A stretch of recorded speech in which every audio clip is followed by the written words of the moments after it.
this baby hits 88 miles per hour, you're gonna see some serious shit.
All right, what's going on, guys? Hopefully I'm live.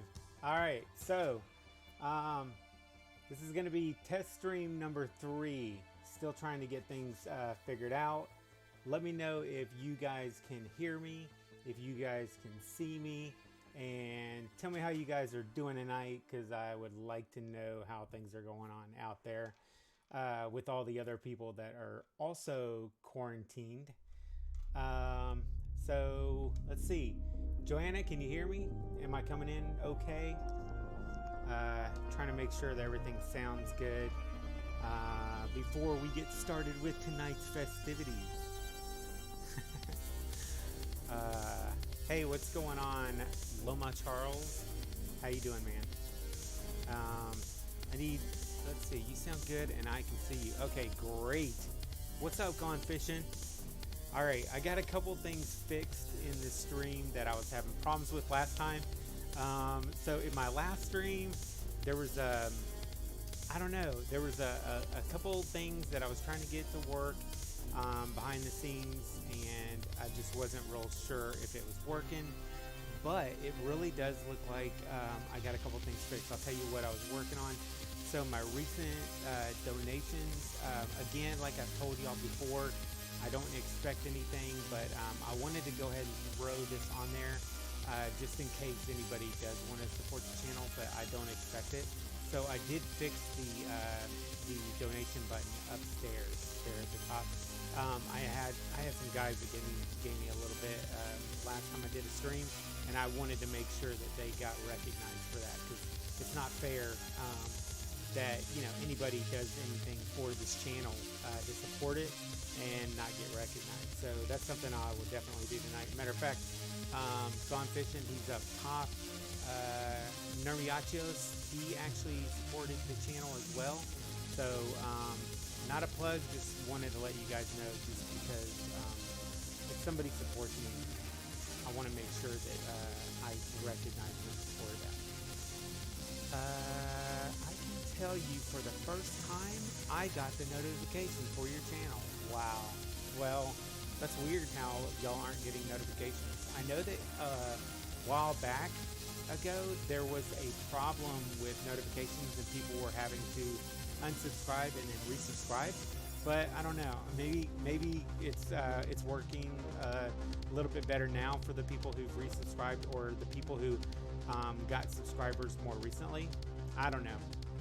But I do have a couple of channels that I'm subscribed to that I get notifications for, and then there's some, it seems like their videos pop in and I never even knew that they had put on a live video or even a regular video. So yeah, so all I could say is maybe unsubscribe and resubscribe. Maybe that'll fix the problem. I don't know if YouTube has already fixed it or not, but your volume sounds low all of a sudden. Got my mic right here. Can y'all hear me okay? Because I haven't changed anything, I do have music running in the background, and y'all might be able to hear that. I don't know.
Okay.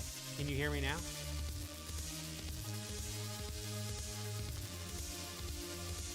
Okay. Yeah, sorry, Extreme. You probably didn't mix the music and voice audio properly. Yeah, I don't know. Just the music, no voice. Oh, man. Lost your voice. Alright. Let me try turning this down. Alright, are y'all able to hear me now? There's your voice. Okay. Well, that sucks if I'm getting if y'all can't hear me when I have the music going, that kind of sucks because I was kind of enjoying having the music in the background. Maybe I had it too loud. Did the music seem a little bit too loud? Let me know.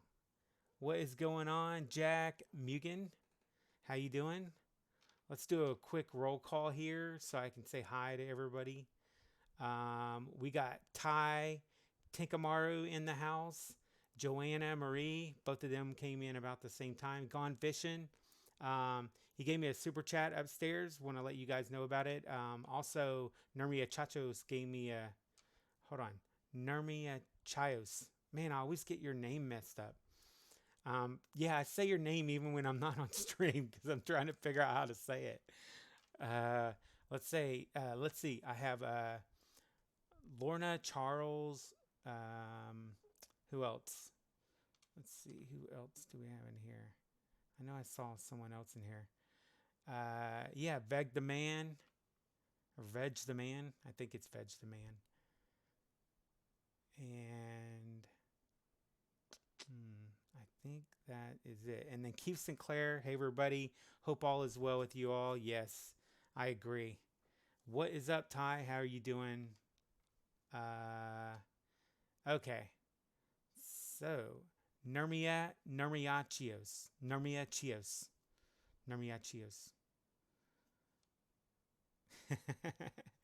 All right. I think I got some good colors going on too as well. Last time it was a little bit dark. I kind of cleaned it up a little bit. Hopefully that looks a little better as well. I'm going to turn down the volume on the music a little bit and turn it back on to see. First off, let me get another mic check. I guess I'm coming in pretty good now. Nermia Chayos. Nermia Chaus. Something like that. Okay. I like your name. I just can't say it right. I like names that are, have a neat little sound to them. Oh, thank you. Yeah, the neon. That's pretty cool, right? Digging the neon. Oh, hey, what's up? Blacktastic in the house. That's one of my buddies. All right. Let's see. I said I was going to turn the music back on. I know. Oh, don't turn the music on. No, I'm going to turn it on. We'll try it out.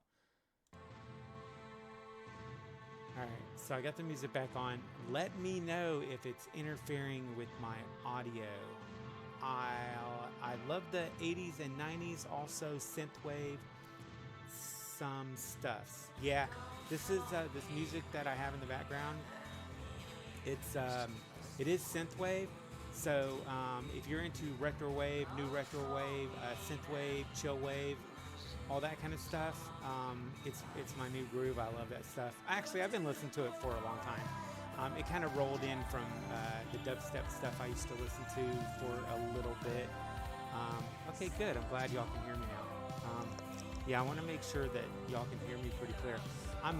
Later I plan on getting a mic, like a regular, like what are they called? The blue lights or the blue mics.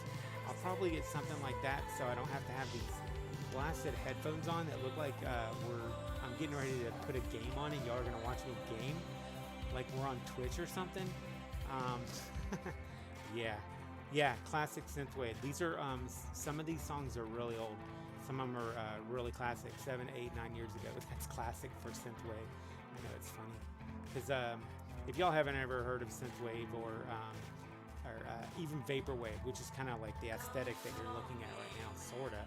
Not enough pastels, but it's sort of got that feel. But yeah, this is all kind of synthwave, vaporwave related. So either lower the music a scotch or raise the mic a bit, and you should be good.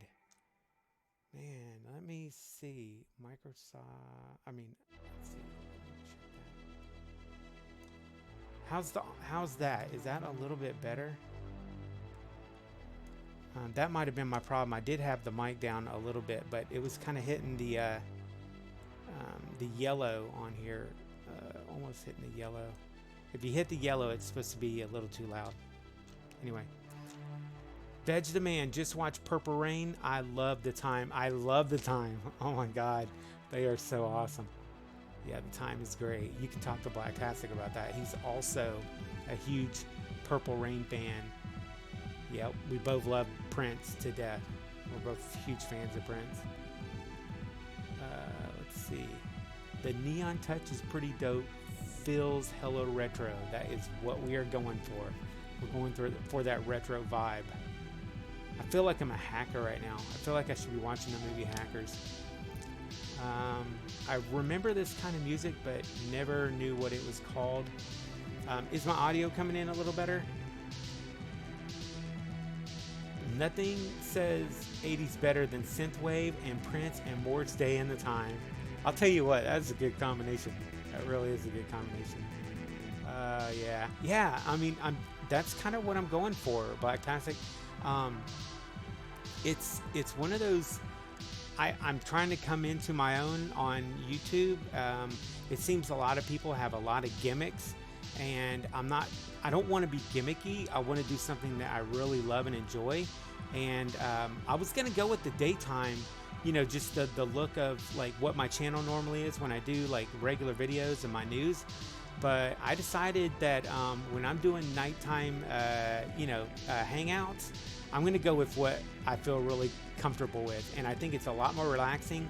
It's nighttime. It's got a really cool, chill look to it, and I hope y'all like the kind of the staging that I've done, because I think it's kind of fun and a little bit dark at the same time.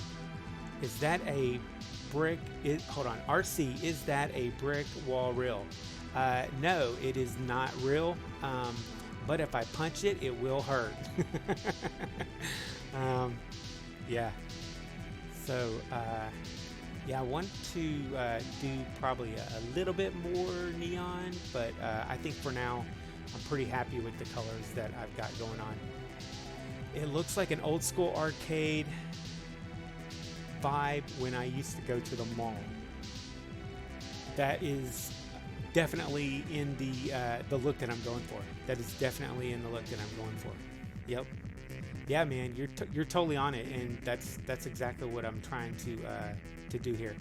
Trying to bring back those 80s and 90s look by instantly. When you look at me on here talking to you guys, you're like, dang, this guy's straight out of like being at an arcade or a disco, or not really a disco, because I was not into that stuff. I do not care for disco music. Sorry if I offend anybody, but that is not my jam. Not into it. Like, I like soul music, and I like a lot of older 70s soul, but I do not like disco. Oh, just not into it.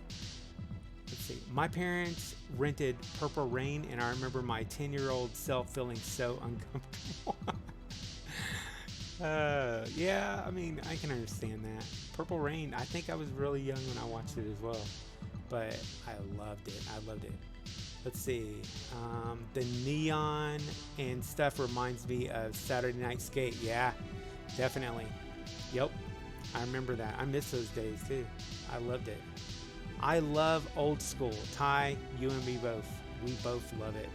And everybody in this room, this is my family. These are my peoples. This is who I want to be hanging out with on a Friday night. So, all right. So tonight, we're not going to get started right this second, because I want to look at a couple things and get some opinions on a couple things. But this guy don't like disco. Yeah, I know. It's, I don't know. Like, I can barely get into that Saturday Night Fever song. Like, I gotta be in a mood. I gotta be in a mood. Like, I can watch the movie and get into it, and every once in a while I can, like, I think if I'm in a car that has some good sounding speakers, I could probably jam to maybe some Saturday Night Fever. But for the most part, most of that Bee Gees stuff and everybody else that sings the disco stuff, yeah, I'm not really into that. Let's see. Even people who love disco hate it. Yep. So we have so this collection that I have of trivia questions. If I can even read it with these damn sunglasses on, it's dark in here. I got sunglasses on because it's cold to wear them at night. But I can hardly read this crap. There you go. There's. Is that right side up? Okay. There you go. I don't even know if you can read it. Oh shit! I just gave y'all the first question and answer. Damn it! I can't do that. See, I wish that they would put the answers on the back so I could do the trivia with y'all. That really sucks on some of these that I can't do the trivia with you because the answer is here. I was seriously thinking about making like some kind of little cardboard thing that I could slide them into that would hide the answers so I won't be able to see them either. But I haven't done that yet because I'm a lazy SOB. Let's see. I wish Fox Kids was back on TV. It is very funny that you mentioned Fox Kids. I was actually looking up Fox Kids just a couple days ago, but some of y'all, and well, many of y'all will remember this, but there was a Fox Kids Club back in the, I think it was the late 80s, and it was Fox Kids Clubhouse. I think that's what it was called. And a lot of local channels had it. And I was actually a member of the Fox Kids Club. Fox 49 Kids Club is the one that I was a member of. And that was before like Fox Kids. But yeah, I like Fox Kids as well. I miss that as well. I love the music. Who is that? So I have this playing on a loop reel. So I can't go look at it right now because the way that Slobs, which is Sound Labs OBS works, at least my understanding of it, I can't really see what song is playing because it's not showing me that, and it's on a shuffle, so I really don't know. But in the link, I can probably link to the playlist that I got this from, and maybe in a couple days you can go there and check it out.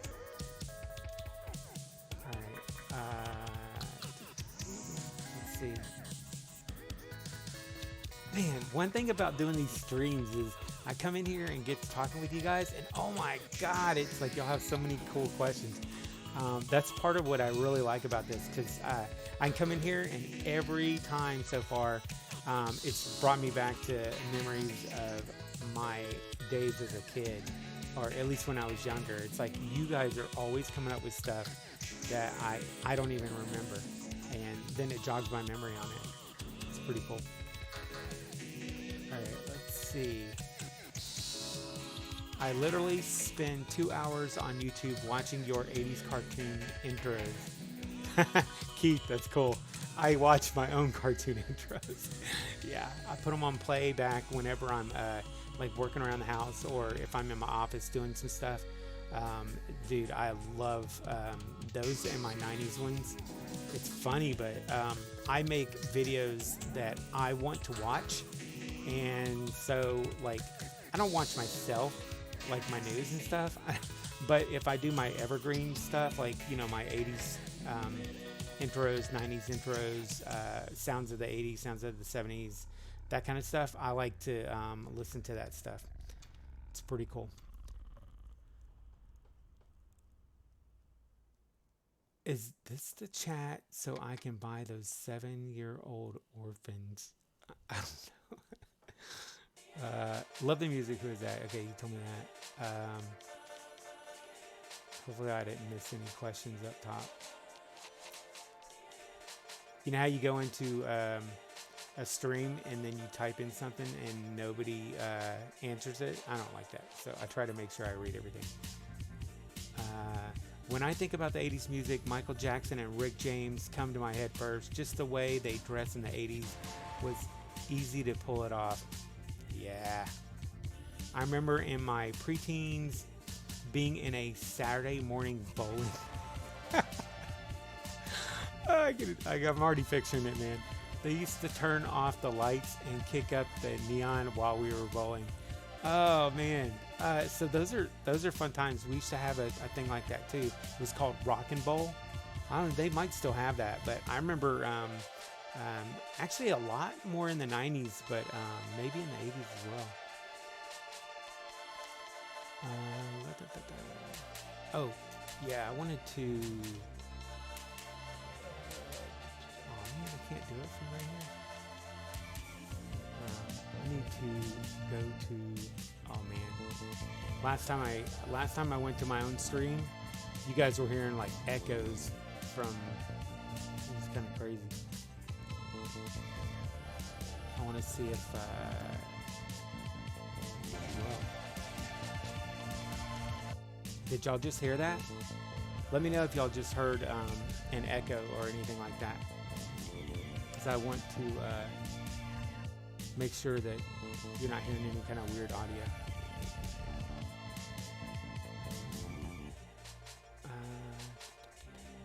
I was a Fox Kids Club member back in '93.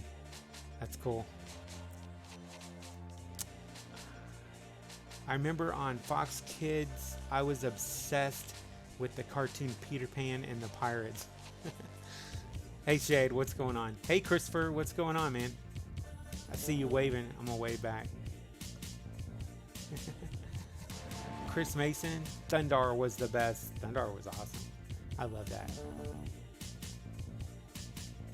The sword he had. He had his own Wookiee.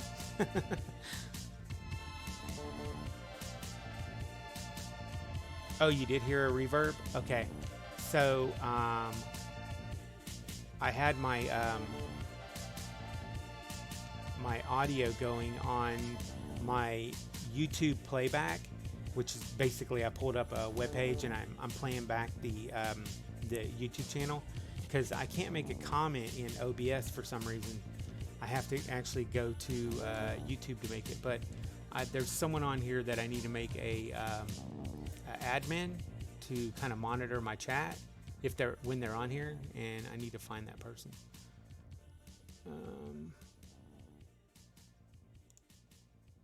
Let me see. There we go. Okay, I got them added. All right, Blacktastic, you're one of my admins. As long as you're in here, not that you have to stay in here. But yeah, I'm slowly building up an admin list, but I've already got a couple, so I don't really want to really add any more right now. Oh, and there's Lenny. What's up, brother? Yeah, I meant to actually give you a call this weekend so we could work out some things on your channel. I know there's some things that you were trying to get squared away. So maybe if I get some free time, we can do that. Let's see. The 80s was and are the best decade for clothing, hairstyles, and music, except for the Stray Cats. By God, did the Stray Cats suck. You didn't like Stray Cats? I was a part of it. Oh, yeah.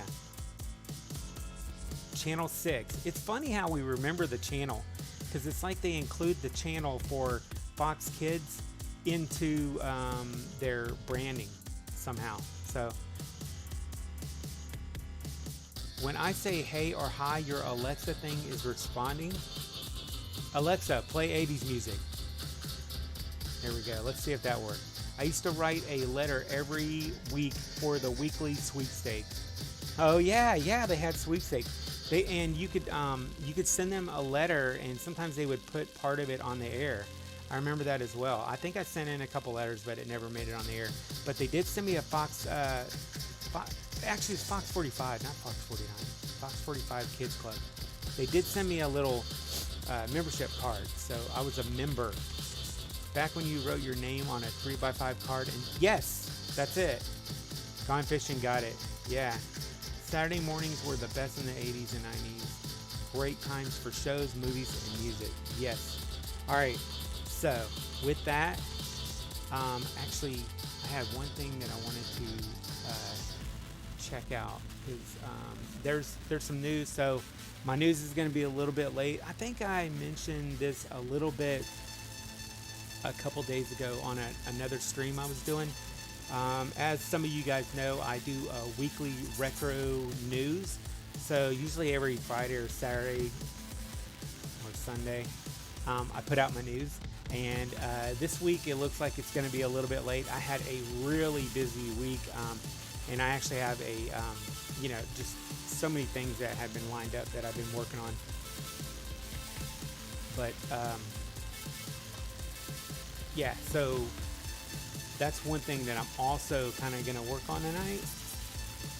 So we're going to do trivia. We're going to hang out, and you guys are going to help me put together my newsreel for the news that I have to put out tomorrow. So I'll probably look up a couple news things that I've been trying to get written up, because the way I do this is I scour the internet for all of the different news things that are going on over the week, or I make lists throughout the week of all the cool retro news that's going on, and I have a OneNote that I publish it on, or not publish it, but that I put it on, and then at the end of the week I write up a little outline, and then I film myself just discussing the topics. If I mess up, I might repeat stuff, but that's kind of the basics of how I do what I do. Let's see. Scott, give me a call when you can. Also, when you have a chance, go vote on my newest video topic. Okay. All right, man. Will do.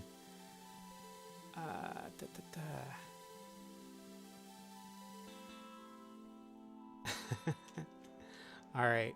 So, yeah. So, leading the news, some of the things that that I'm definitely going to be writing about. Well, I'll probably mention the fact that Disney World is not going to be opening back up on April 1st. They actually mentioned that indefinitely they are going to be closing it indefinitely. So let me see. I want to get back to that. Somehow I lost where I was.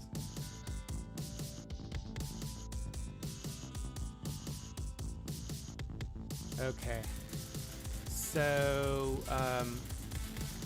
one of the other topics that I'm going to be talking about is I found out that Ryan Reynolds is going to be playing in a Dragon's Lair movie.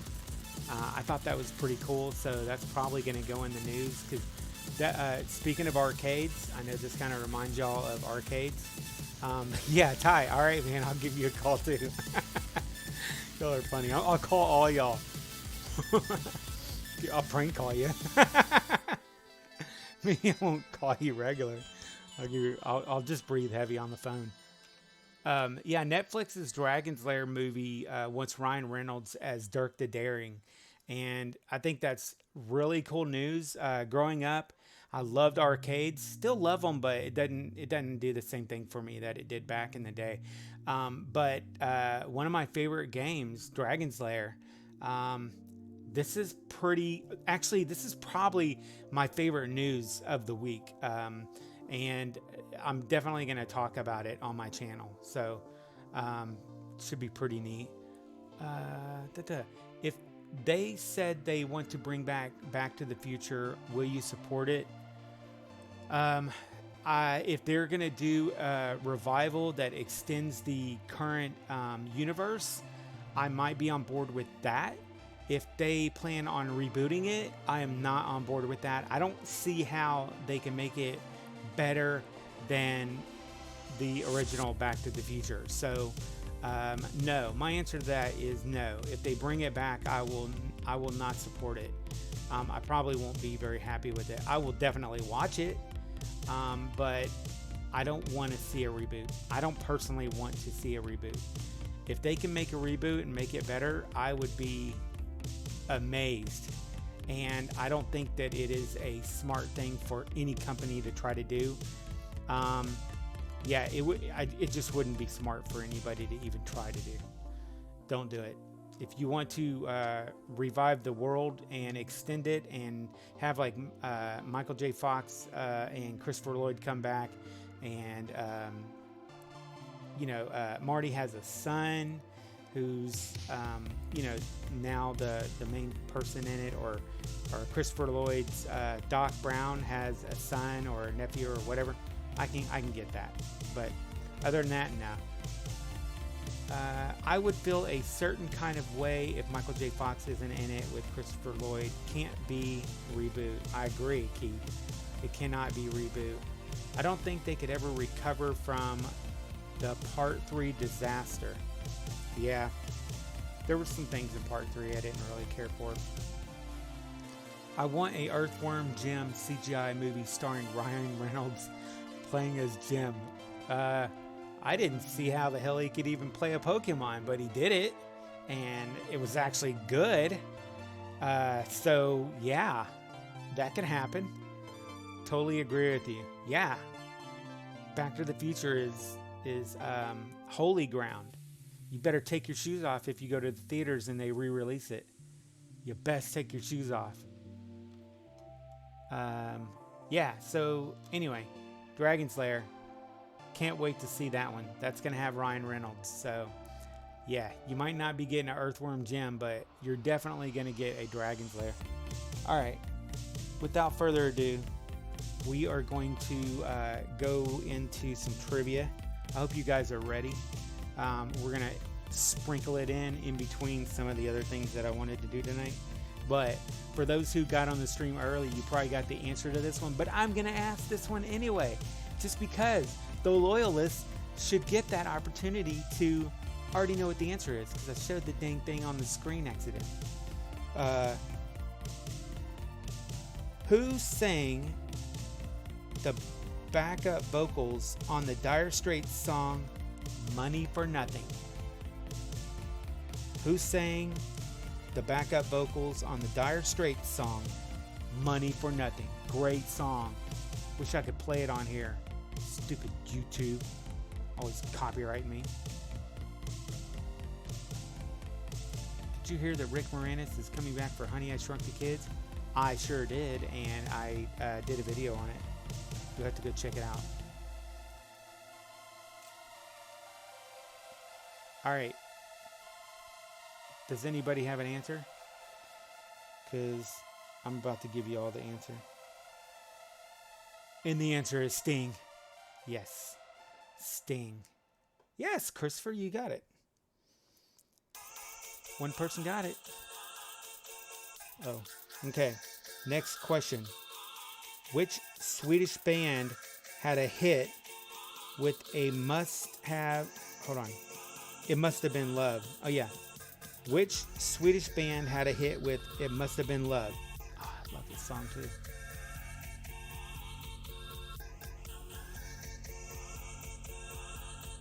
What?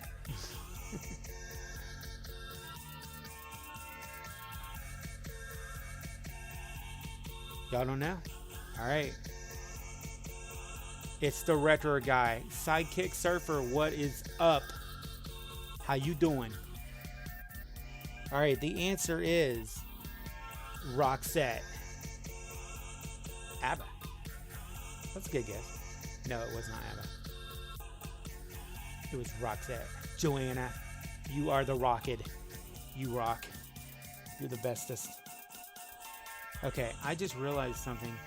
All of these are music trivia. So, I'm breaking out. I had a knife around here. I don't know what I did with it. You're probably wondering, why do you have knives laying on your desk? Because I do unboxings every once in a while. And it's not my Rambo knife.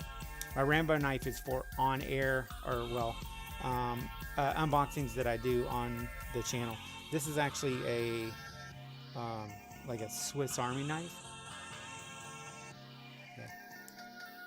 Oh yeah, you can see the little label. Just a Swiss Army knife. And I use it for opening little boxes and stuff. But I use my Rambo knife for doing unboxings. Matter of fact, my Rambo knife is in there. There's a little shelf behind, or not shelf, it's like a locker. It's like an 80s locker. And that is where the Rambo knife is. Let's see. Roxette, yeah, a couple people got it. RC has so much everything, but he never has it around when he needs it. I know, right? Let's have trouble finding stuff. Hey, you know what? Growing up, I didn't have anything. So I'm making up for it as an adult. I was pretty poor growing up.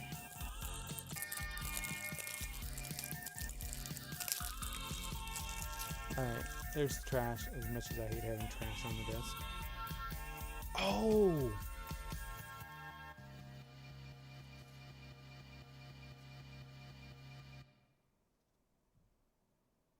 Oh, this is awesome.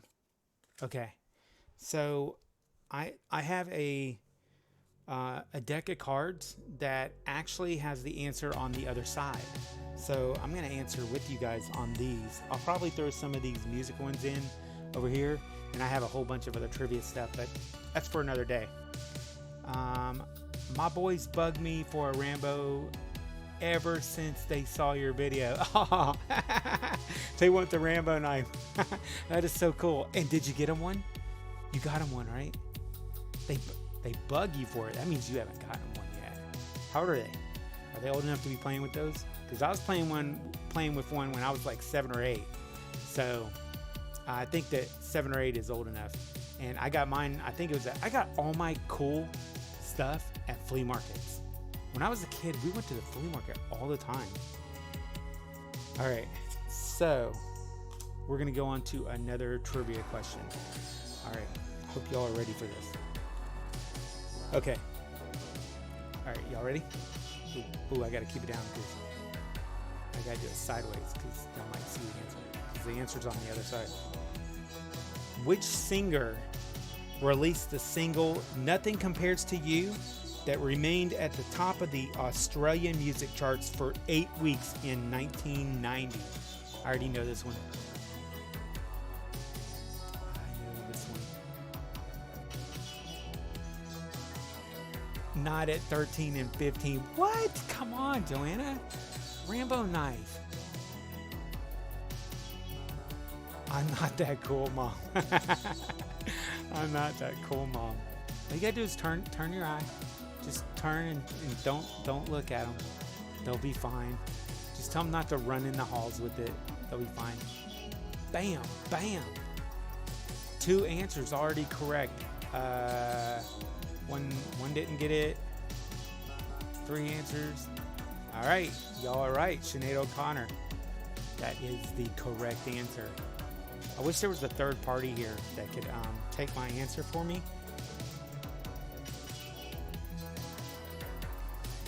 I like this song. I don't know who sings it. I'm wrong. Yeah, Keith, you're wrong. Let's see. Who'd you say? Prince? Oh, actually, no. Hold on. You know what, Keith? I'm going to give you a silver star for that one because that song was written by Prince. So, yeah, man. Damn. You did get that one right. Even though you didn't get the answer on here right, he did write that song. So, Holly Warner. What is up, Holly? How are you doing? Ben Gillis. What is up, Ben? You snuck in there. I didn't even see you coming. Who else we got?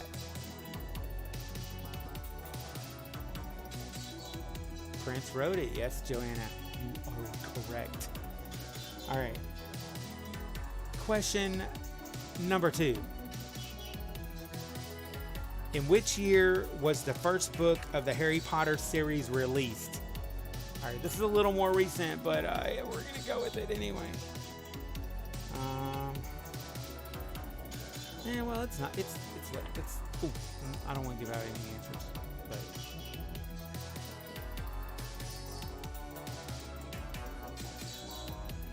come on.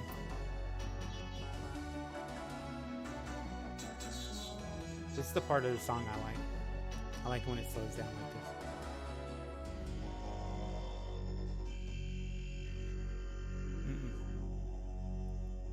Did you hear that robot voice at the end?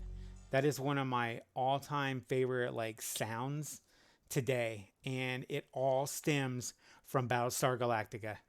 I loved the Cylons on Battlestar Galactica growing up so much that when I hear that robot voice, oh man, it makes me quiver. I love it so much. No, I really do. I love that sound. Let's see. Veg the Man, 1983. No. Gone Fishing, 2001. A Space Odyssey. No. Hey Michelle DePaulo, how are you doing? I wonder how asleep my boys are. This is their thing. You know, I love it that kids that are 13 and 15 and those ages are really into this stuff. So there's a couple even YouTubers that I've seen that really love this stuff. They're always talking about it, and they're younger. I had the BG lunchbox. Yes, Battlestar Galactica. I remember that lunchbox. 2000, 1999. All y'all are wrong. All y'all are wrong. It was 1997. And to prove it, bam. And to prove that the questions are on the other side, yeah. So some of y'all got the first one, but none of y'all got the second one. Doing good. Just got my son to sleep. Yes. Hold on. It's Friday. Better be really young, because if he's 16 and you putting him to bed already,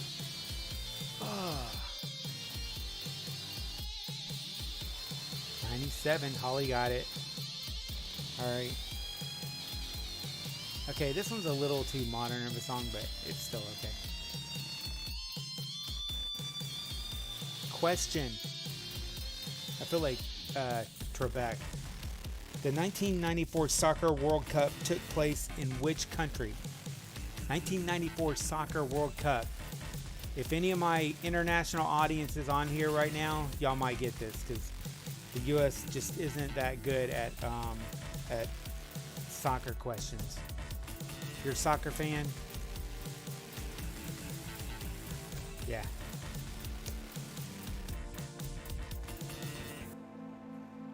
He's 4. Okay.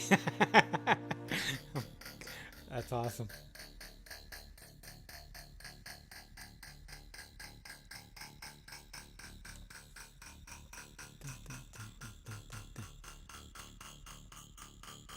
Oh, there's some cool Betty White bloopers that I was watching earlier today. They're pretty cool. I love Betty White. That's it. I'm waking my boys up. Wake your boys up. They need to be here in this stream. They need to be watching this. I will pass on that question. Soccer's not my jam. I know, it's not mine either. Brazil beat Italy. I'm going to guess Brazil. You know, that is a safe guess. Because Brazil wins it like every time. Brazil's really good. Brazil beat Italy. Okay, the answer is the United States of America. The USA. Let's see. Bam. Good old USA. That is your answer. That's your final answer. I'm going to guess Brazil. When he was newborn, I found your retro cartoon intro videos and would play those to get him to sleep. Oh my God. That is so cool. That kid's going to grow up and he's going to remember my channel somehow subliminally in his mind. That is so neat. I like that. Betty White has been on television since it's been invented. You're actually right. She has been. wish I could meet him. Oh. U.S. Crap, I was too late. Yes, you were too late. I do not know if this is like getting to y'all slow or what, but I feel like the feed is a little slow for some reason. Like it's not in sync or something. All right, another question. The murder trial of which American celebrity spanned 11 months from November 1994 to January 1995? I know the answer to this one. Yes. Holy crap. It's Corbin Connection Comedy. Okay. Corbin, he's a comedian and he does a lot of like just funny comedic stuff right there on his channel. I haven't seen some of the recent stuff, but I used to watch him like every week. I think it was every weekend he would do like a live video stream, and I used to watch that all the time. So hey Corbin, how's it going, man? Glad to have you on here. That's really cool.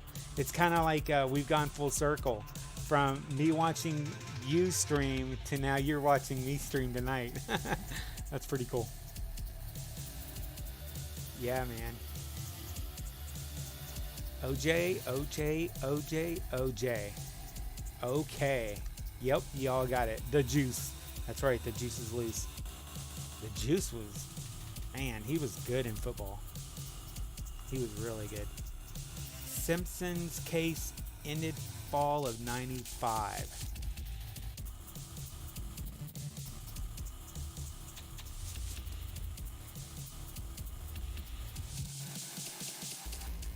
It must have been the verdict that ended then or something like that. The cards do not lie. They might. I don't know if they do or not. But if they don't lie, then this one's wrong. They're on his channel all the time. Yeah.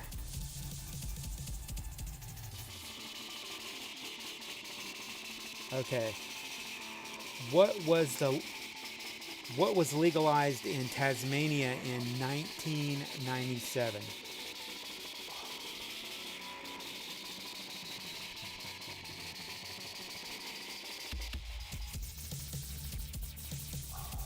Did you ever see the movie OJ did with Elizabeth Montgomery? I don't know. Was it Naked Gun? I don't know. Elizabeth Montgomery. I'm trying to think who that is.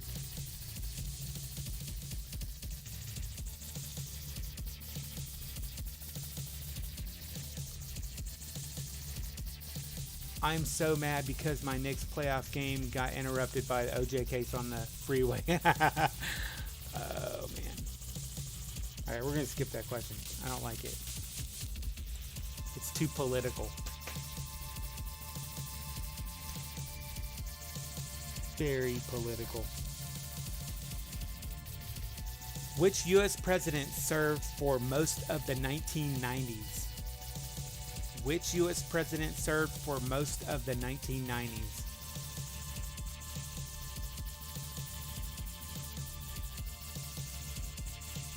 Come on, you guys should know this one. Oh, Samantha on Bewitched. Oh, okay.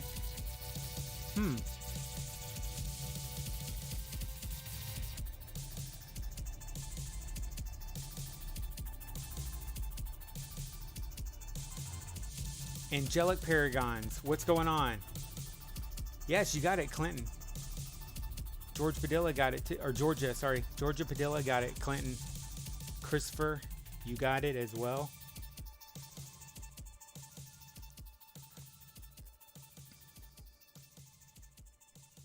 Yep.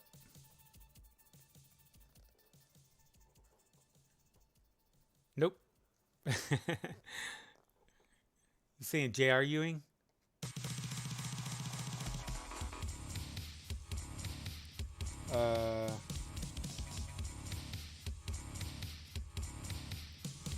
Who was released from jail in South Africa in February of 1990?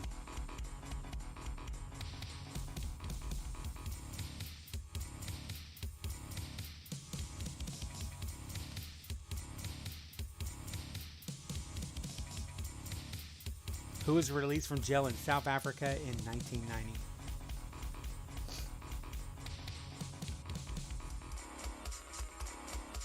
Oh my God, Joanna, you're like super 80s fan. And well, 90s really. That wrestling is from the 90s and even the 2000s. Mainly the 90s. Shawn Michael. Joanna, are you a huge wrestling fan? Did you like Degeneration X? Nelson Mandela. Man, all y'all just about got that one. That was quick. Man, a lot of y'all knew that one. All right. Trivia question. Name all 5 Simpsons family members. All 5 Simpsons family members from The Simpsons.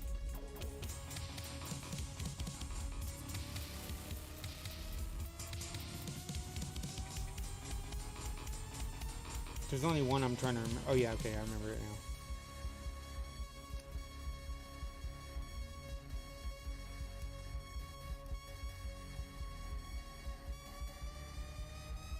Oh, I'm going to have to ask that question.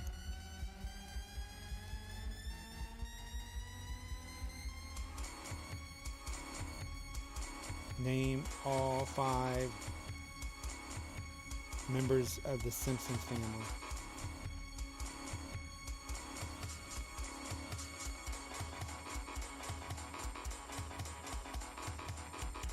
Yeah, some of y'all already got it. Diamond Dallas Page. Wasn't that it? Yes, I am. That's awesome. Yeah.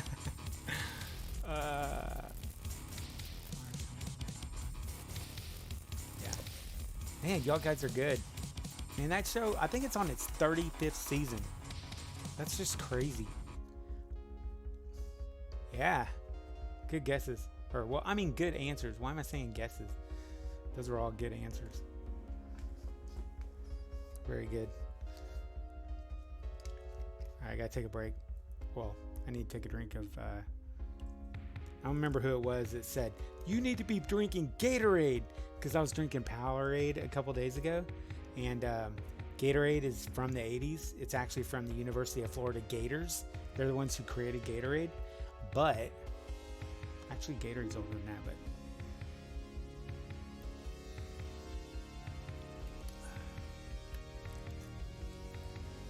Man, I've been streaming already for an hour. You'd think I like to talk or something, especially since I'm not even a talker and I'm usually pretty quiet in person. But I feel real comfortable on camera. Marge, Homer, Bart, Lisa, and Maggie for the win. All of you guys got it right. Everybody gets a gold star. Everybody. Even you in the back, the one who didn't actually play and all you did was say it out loud. Yeah, you get a gold star also. Actually, I'm going to point right at you. Yeah. No, not you. The guy right behind you. Yeah. You get a gold star. Okay. This one is near and dear to my heart, guys. So, without further ado, what is the opening line? And you're welcome to sing it. What is the opening line of the Fresh Prince of Bel-Air's theme song? I want to hear the opening line. Please. Please, just... Yes, let's hear it. Sounds so awesome. Fresh Prince of Bel-Air. When I was originally thinking about coming up with a gimmick look for the channel, there was something that another dang YouTuber did, and I was like, dang it, I wanted to do that. But he has a jersey that I was gonna wear for my channel, but I ended up not doing it because somebody else was already doing it. Actually, I don't even think they have a channel anymore, but At least for a video or two, they did it. So I was like, dang it, he took my idea. Because I had been doing YouTube longer, so I can say he took my idea. Let's see. Ned Flanders is everyone's godparent. Trick question. It's V6 member Christmas Little Helper Never Forget. Forget. Yes, that was it. It was called the Diamond Cutter. Yeah, the Diamond Cutter. Or actually, it was like that. I liked him. Yeah, wrestling in the 80s and 90s was the best. The exception to that was these, well, not really short times, but the times that we had Stone Cold and The Rock. Those are two exceptions. And yeah, other than that, I would say just the 80s and 90s. Although The Rock was mainly the 90s, I believe, as well. So let's see. No fair, you got me all hyped over wrestling. I forgot to answer. Joanna, I'm so disappointed in you. Let's see.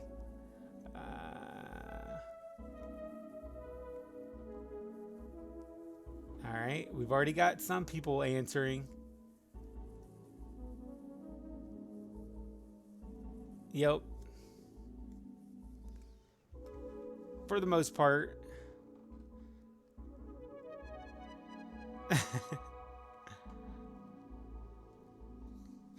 The dog was Santa's little helper. He was my favorite. Yep. All right.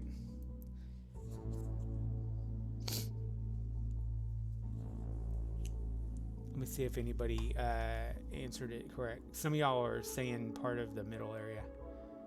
No, this is a story about. Yep. Now this is a story.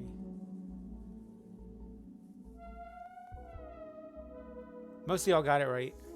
All of y'all knew the words, but some of y'all didn't put the right at the beginning. Best part was Uncle Phil throwing out jazz. I love that every dang time. Oh my god, that was so funny. All right, this is just too much stuff on my face. I got my hat on. I got my headphones on. I got my sunglasses on.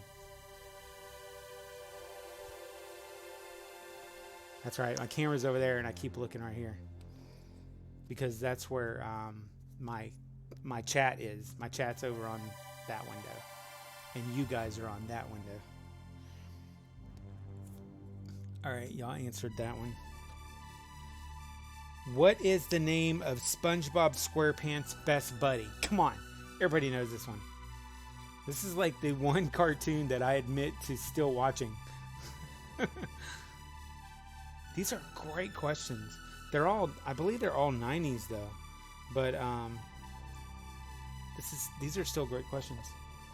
Hold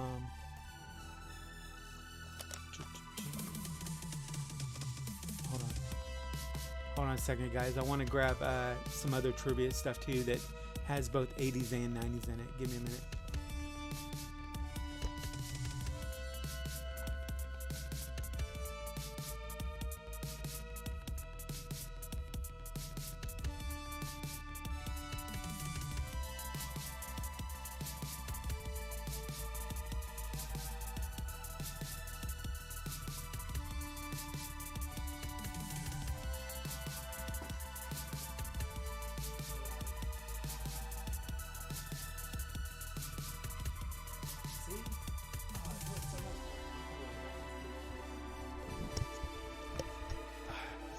I gotta put them on if I want to hear the music.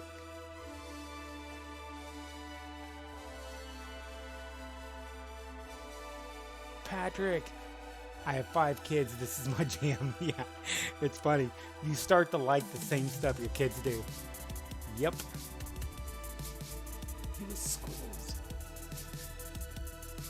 Forgot about that dog. Yeah. All right. I'm not going to get rid of doing the 90s stuff, but I'm just trying to throw some 80s in there too. Because I'm not going to be made into a liar and not do 80s trivia as well. Because I said I was going to do 80s trivia on the channel.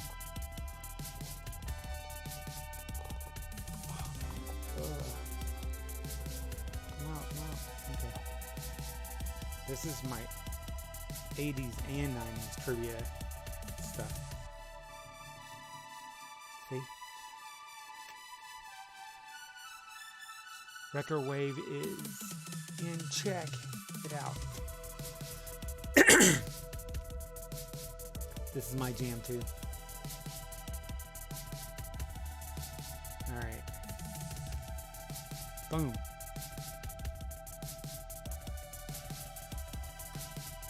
Who won an Oscar for his performance in Rain Man?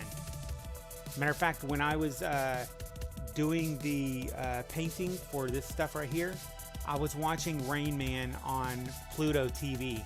That was like a couple months ago. But I love Rain Man. Rain Man is an awesome movie. Who played Rain Man? He won an Oscar for his performance in Rain Man. Let's hear it.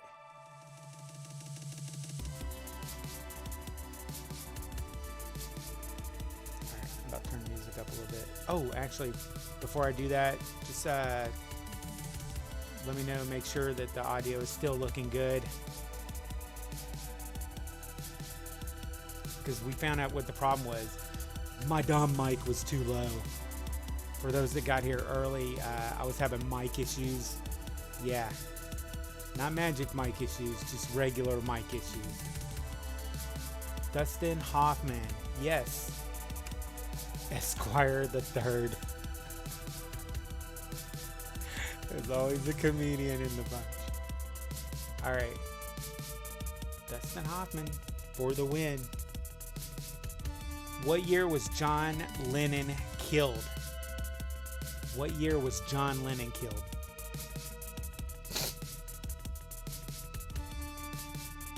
Actually, I'm going to narrow it down. Was it 1980, 1982, or 1984?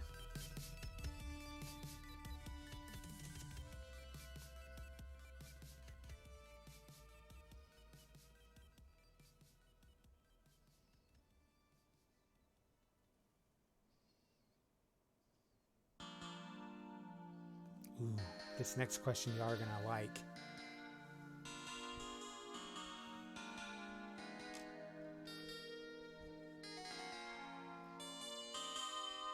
$1980. Yes. Okay. Or some of y'all are going to like this next question. True or false? True or false? On March 29th, 1987, over 90,000 people packed the Pontiac Silverdome to watch ballet.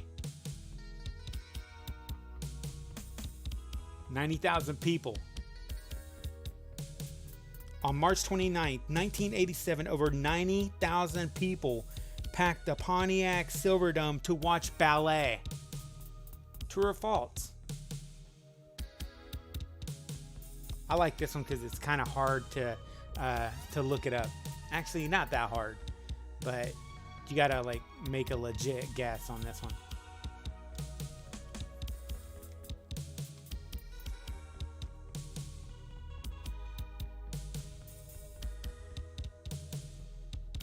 Yep.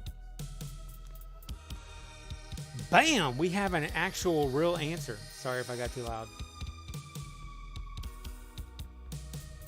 40 years. What? I don't know. I'm so sorry.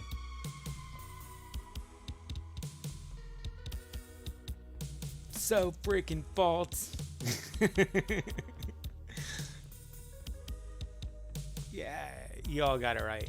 And one of y'all actually picked the right event. It was WrestleMania. Yes, 3, I believe. Yeah. Was it? Yeah, it was 3. All right. Next, Christopher got it. Keith Sinclair always laughs sideways. Okay. Who played the title role in Donnie Brasco?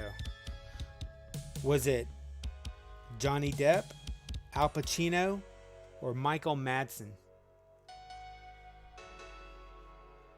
Who played the title role in Donnie Brasco? Pretty good movie, too. I like that movie.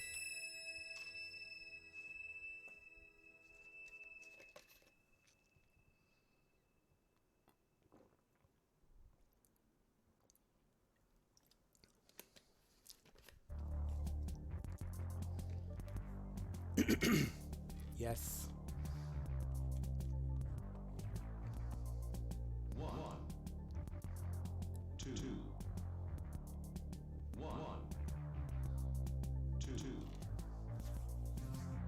Johnny Depp. Yes. Pretty much most of y'all got it.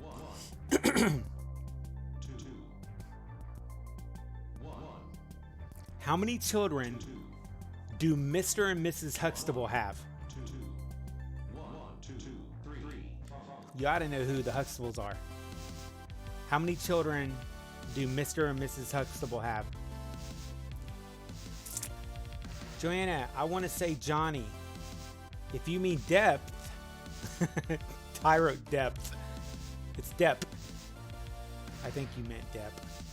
You're probably messing with me. Jake Gyllenhaal. No, Johnny Depp. Johnny Depp was the answer. I love all the guesses though.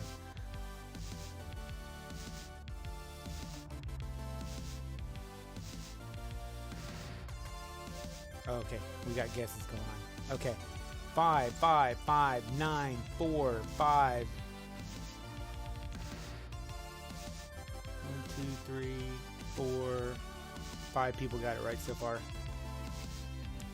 The answer is 5.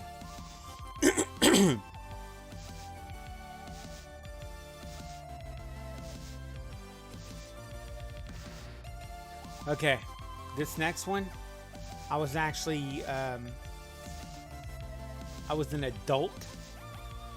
It happened in 1997, and everybody I was with, we almost freaked out. We couldn't believe it. But Mike Tyson was disqualified in a fight with Evander Holyfield in 1997 for doing what?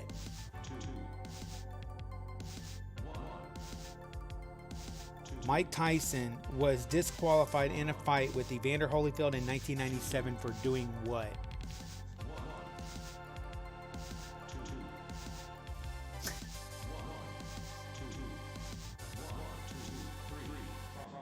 Oh man, I could have got the 3 and the 4. That would have been cool.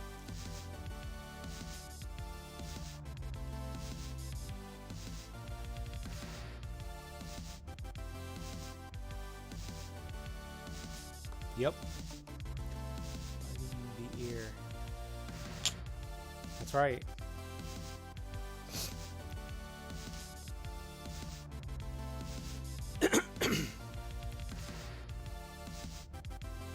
It was Evander Holyfield. Mike Tyson bit off a chunk of his ear. Yeah, that was like one of the, man, when Mike Tyson did that cemented him as a crazy, I mean, I've just never heard of anybody doing something like that. Yeah, just a little bit. I mean, you know, just lost his composure a little bit. He's fine. He went on to be disqualified, but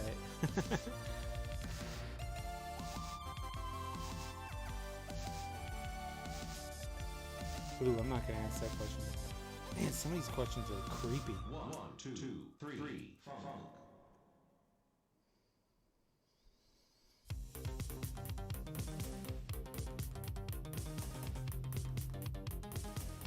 Oh, this is an interesting one. I didn't know this.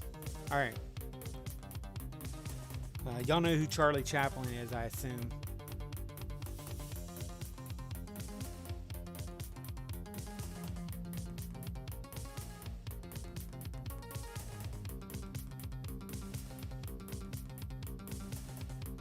I remember my dad being so pissed. Yeah, I was out at a beach bar with a whole bunch of friends and was watching that fight.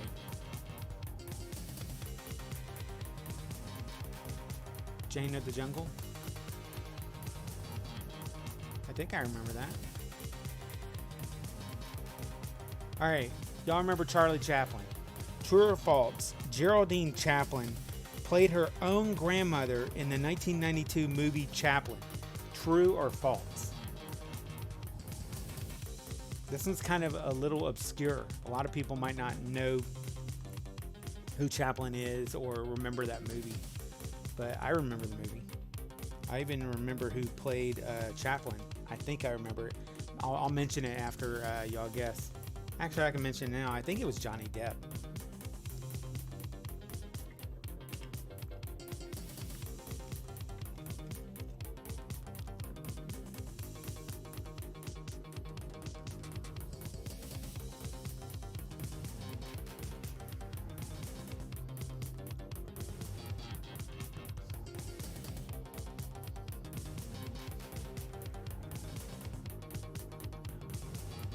True. False. Oh, yes. RDJ was Chaplin. Yep, you're right. That's right. Darn it. I forgot about Robert Downey Jr. I always get him and Depp mixed up.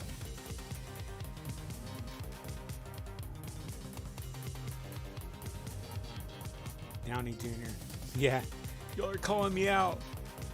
No, Robert Downey played him. Yep. All right.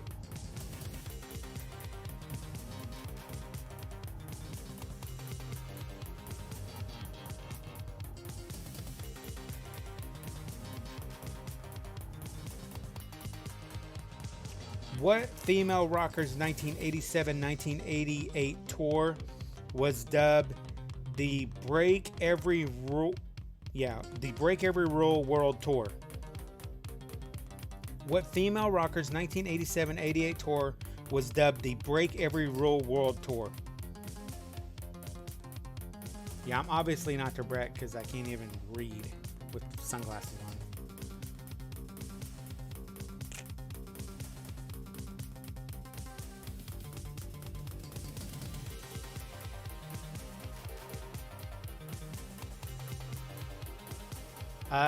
Oh, that's cool.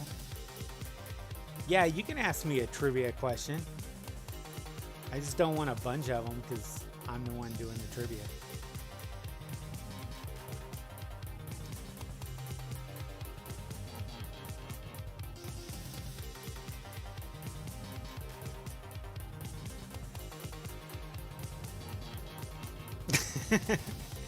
Y'all have some funny answers.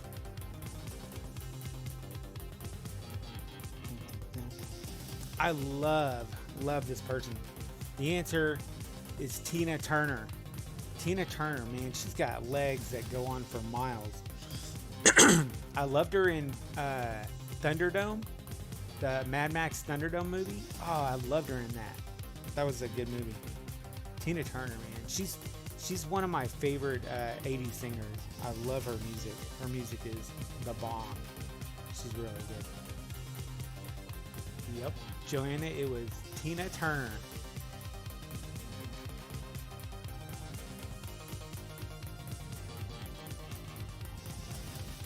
Tina Turner was awesome. All right, Lenny, let's hear your question.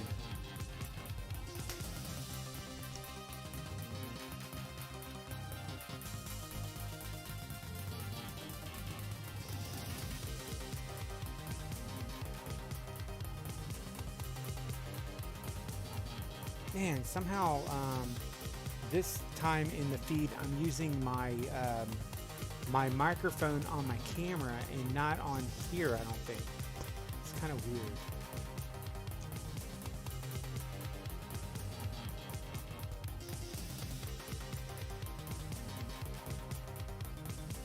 I just can't get it right.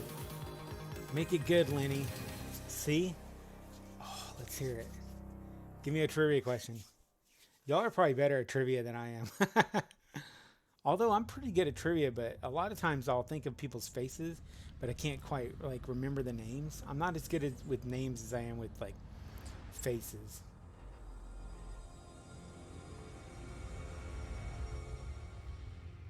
I need some 80s horror questions. Oh, yeah.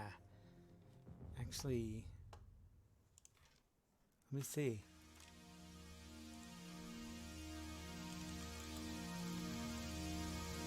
I like horror movies.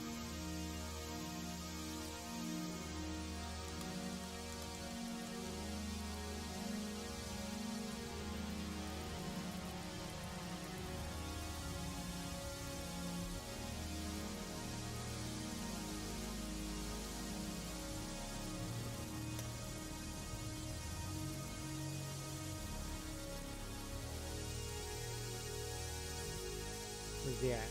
Laney, I thought you were going to ask me a trivia question. Oh, well.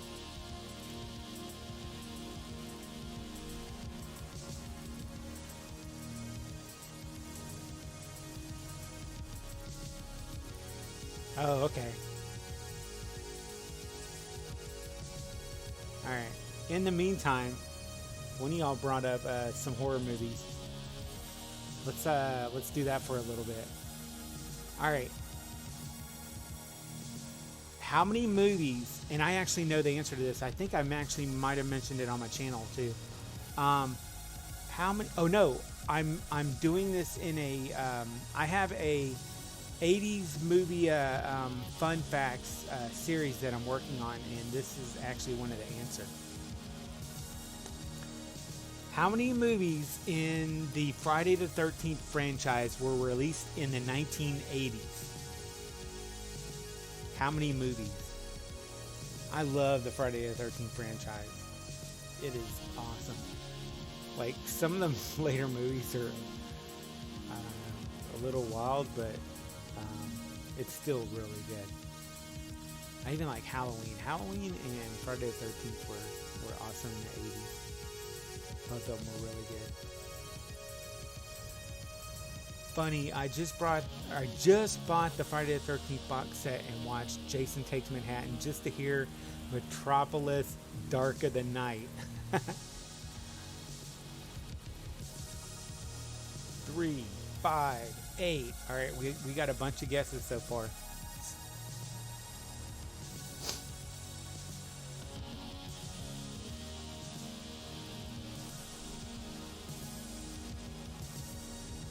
Come on. All right, yeah, 2 people got it right. Georgia and Keith, they both got it right. Georgia was the first to guess it. It was actually a oh, here's another one that that is really cool. Which film's violence sparked changes to the Motion Picture Association of America's rating system? Like, you know how they have PG and PG-13 and rated R? This one movie changed the way that they did the motion picture or the rating system for America.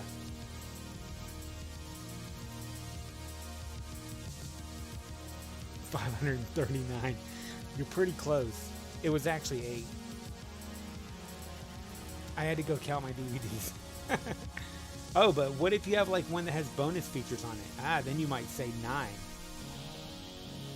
You gotta actually look at the picture on the front. Isn't that crazy? There were 8, almost one every year.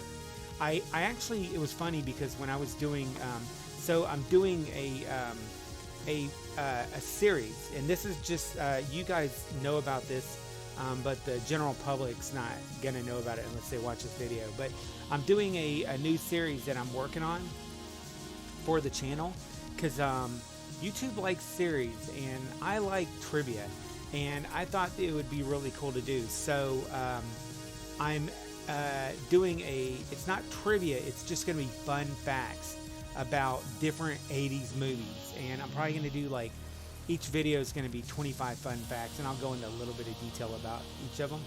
But anyway, yeah, so let's see if anybody got the answer. But yeah, this question, which film's violence sparked changes to the Motion Picture Association of America's rating system? It's going to be in my trivia. It's actually one of the questions, or one of the fun facts that I talk about. And the answer is Gremlins. Yeah, Gremlins, right? Isn't that crazy? And if you think about it, Gremlins, it had a little bit of creepy, risque, not risque, but a little bit of creepy and, dark moments. So I think it might have been PG-13 because, let's see what the next question is. Because I think it was originally going to be rated PG. And then there were some that were saying, no, it needs to be rated R because it has certain violence and, some, blood and stuff. Because, like, there was a part where one of the gremlins was in the blender and all that. But they ended up changing it to PG-13. Let's see.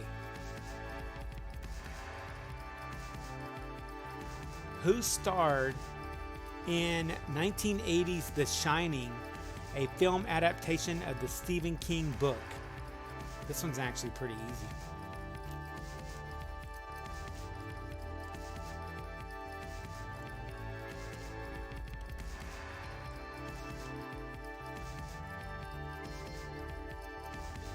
Any of y'all get it yet?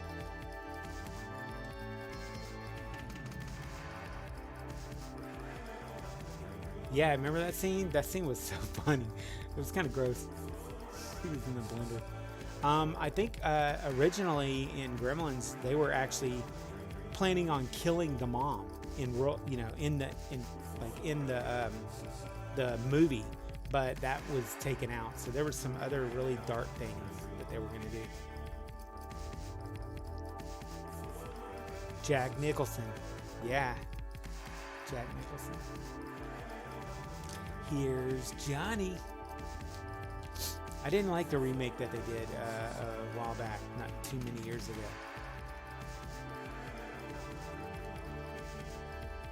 All right. Let's go to another question. What role did famed director Steven Spielberg have in the creation of Poltergeist? What role did he have?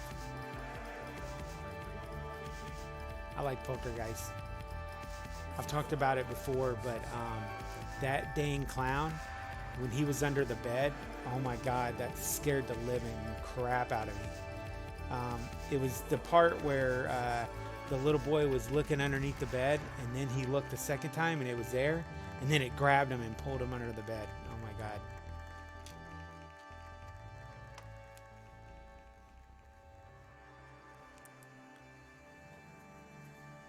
What role did famed director Steven Spielberg have in the creation of Poltergeist?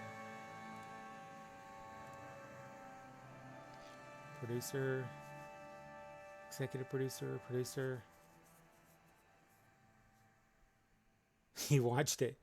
All right, Michelle got it. No, he wrote and produced it. So yes, he was the producer, but he also wrote it.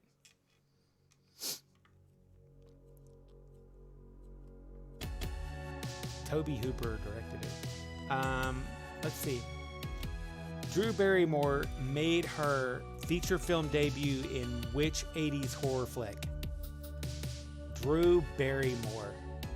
This one's good because there's a couple of older movies that she was in when she was young. So I'm wondering if y'all will guess this one.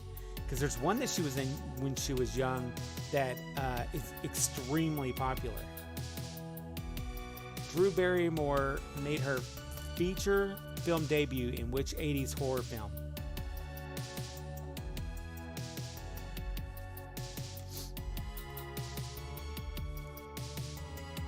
I haven't seen this movie since I was a kid.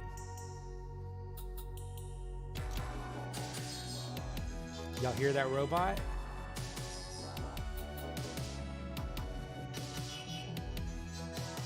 I love that. Dude, Lenny, where is that question you were going to ask? You were going to ask a trivia question. Oh man, I didn't see it yet.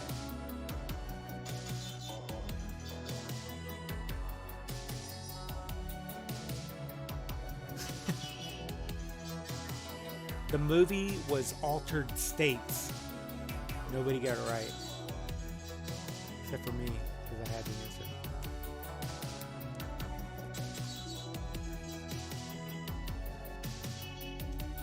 Next trivia question, or next horror trivia question. Which horror film did Sam Raimi write and direct?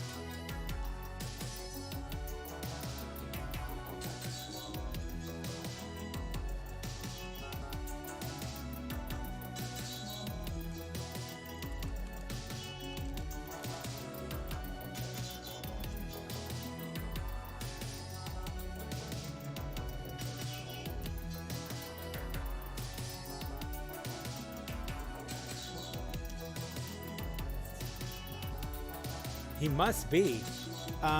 Lenny knows me pretty well. I've been like doing YouTube along with him for a few years now.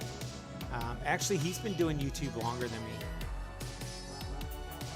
But I met him on here doing YouTube.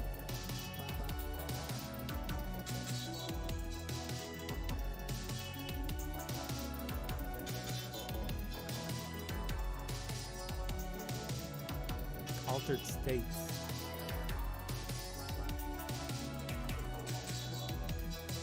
Okay. I got another trivia question for you guys. Altered states is the answer to the first one. Evil Dead, Bruce Campbell. I love Evil Dead. Necronomicon. Actually, that was in the third one. The third movie. Which sci-fi film was the top-grossing film of the 1980s? What sci-fi film was the top-grossing film of the 1980s? It's Dust. Yep. Altered States. Yeah, Keith. You remember that movie? That was a long time ago. Yeah, before E.T. Firestarter. I like that movie. I'm the best in here by far. Okay, let's do some trivia that you don't know. We're going to do country songs of the 80s. No, I'm joking.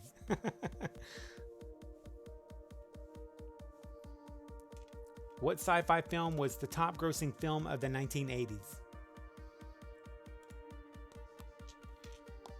There's a few of them that are really good, and I'm really surprised.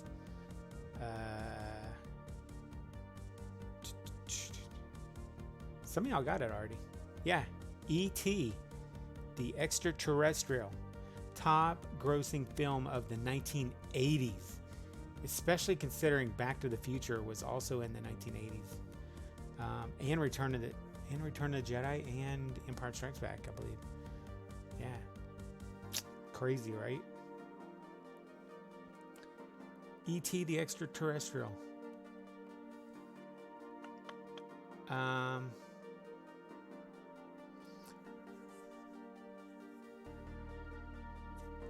That one's kind of a weird question, so I'm not going to ask that one.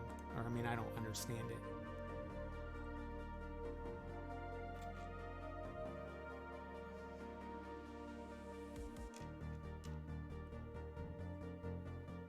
Oh, okay. This trivia has 3 different answers, and you got to tell me which one's right, okay? Which is a real name of a British 80s sci-fi film? All right? Here's the 3. Galactic Geeks Get the Girls. It Never Rains on Uranus. And Morons from Outer Space.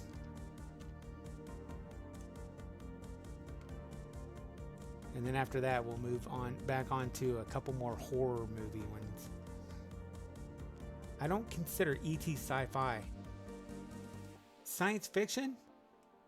I consider it sci-fi. Empire, Jedi, and Back to the Future were the highest grossing movies of the year they came out, but E.T. was the overall winner. Oh, yeah, that makes sense. Yeah, E.T. just had more longevity. Like, maybe it stayed in theaters longer or something. Repeat question? Okay. Which is a real name of a British 80s sci-fi film? Galactic Geeks Get the Girls, It Never Rains on Uranus, or Morons from Outer Space? Galactic Geeks Get the Girls, It Never Rains on Uranus, or Morons from Outer Space? Which is a real name of a British 80s sci-fi film?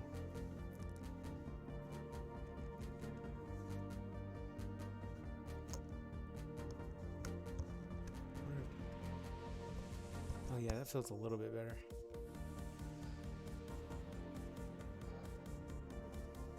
I'm feeling real Homer Simpson right now. Oh, that's gonna hurt. Morons from Outer Space is the correct answer.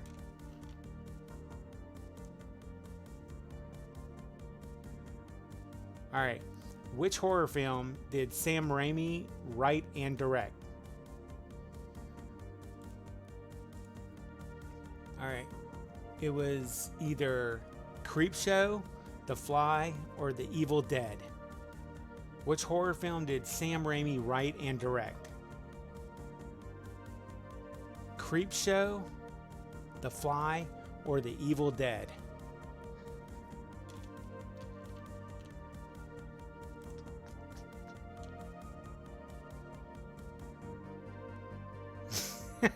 He said Uranus, Mom. Oh, your boys are up. What's up, fellas?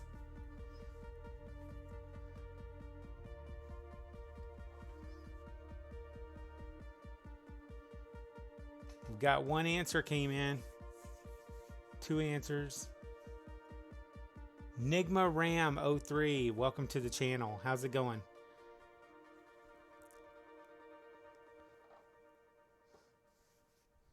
Evil Dead. I like the Evil Dead. I wish I could do commentary during movies on YouTube. That would be really cool.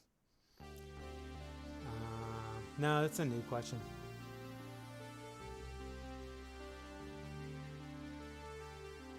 The answer is The Evil Dead. Dun, dun, dun. Where's my question? All right. All right, now we're gonna mix it up a little bit because I want to go to some other questions as well.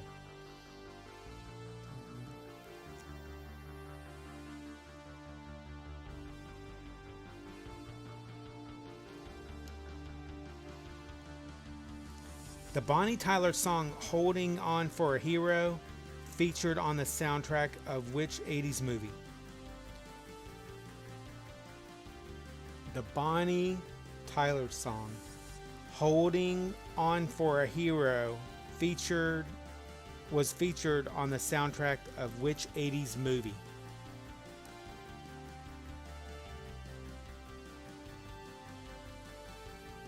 I love Beavis and Butthead. I have their DVD set. You can do commentary on public domain movies. Yeah.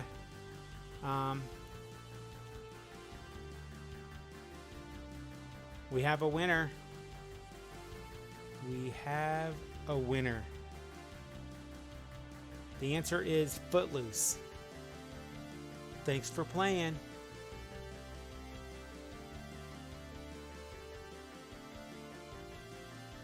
What was the name of the Spice Girls' debut single? What was the name of the Spice Girls' debut single?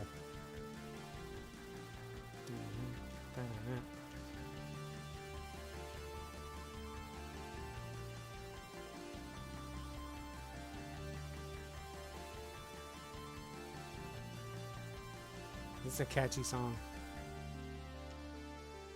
Spice Girls debut single. I'm about to sing it. Someone already answered it. If you want to be my lover, you got to get with my friends. Keith sang the whole first chorus. Wannabe. Yep, Wannabe's the answer. Nigma Ram 03 and Michelle DePaula got it. Short Circuit. I love Short Circuit. That's a great movie. Johnny 5 is alive. I love Johnny 5. All right. Who recorded the song or actually it's called Wind Beneath My Wings. You are the wind beneath my wings. Stream's gone all weird on me? What do you mean? Is the stream actually messing up? Or am I just getting weirder throughout the night?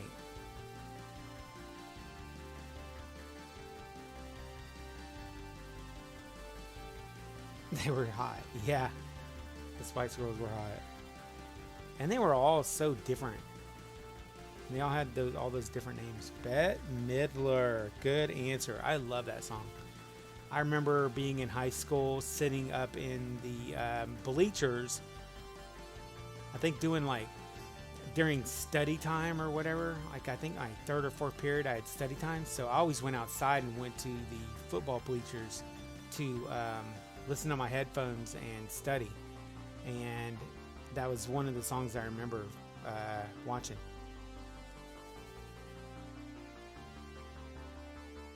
Night Court, y'all remember that TV show that came on really late at night? Or pretty late at night? How many seasons did it have total?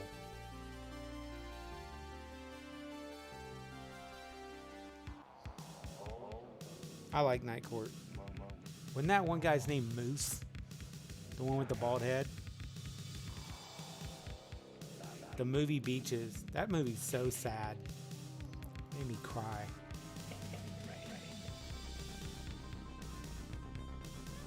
Beaches is good.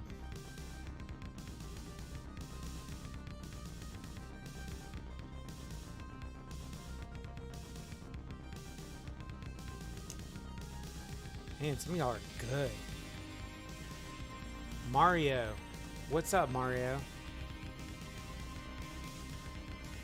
We got 9, 6, 4.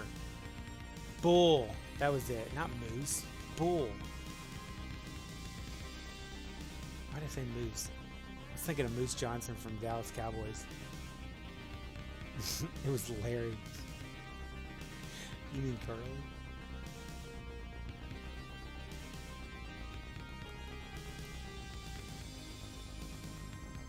Bull Shannon.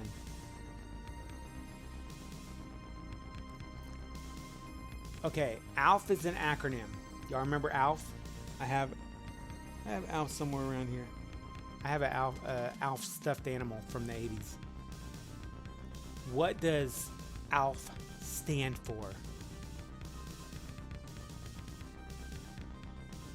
And then I have 2 other ALF trivia questions I'll ask you. Just because they're coming off the top of my head.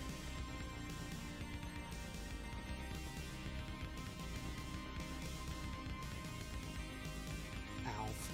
ALF was so funny. They were supposed to be doing a remake of ALF. I haven't heard anything new about it lately, though.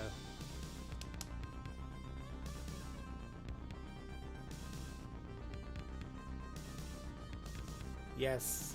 We got 4 correct guesses already. Alien life form. All right. Question number 2. Number 2 about ALF. ALF on his home planet liked to eat what?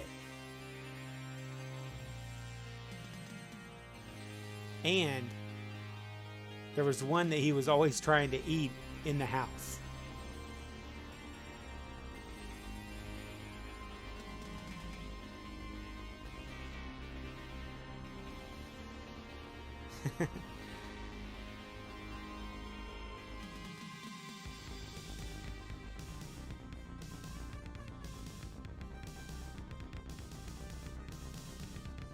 Ding, ding, ding. All right, y'all got the second one too.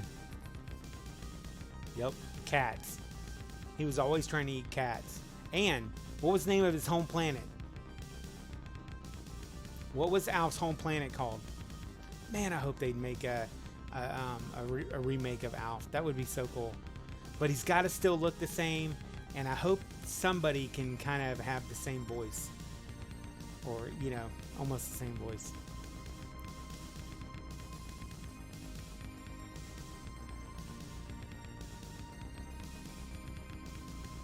the dad on that show, also played in the TV show Misfits of Science, if you remember that.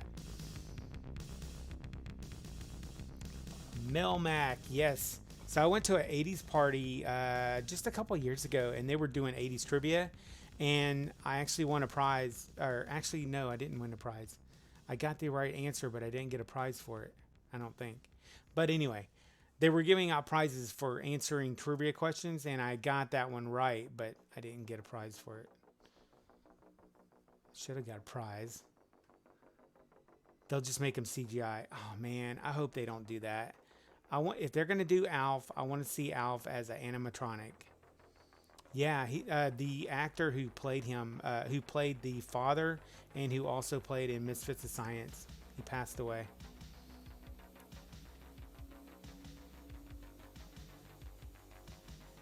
Yeah, I forgot about that.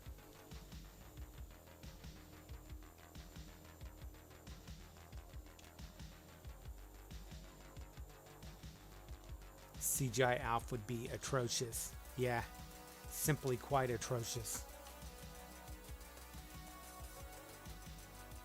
All right, let's find out let's ask another question. In Gremlins, what substance caused adorable mogwais to turn into terrifying, angry monsters? What substance turned them into terrifying, angry monsters?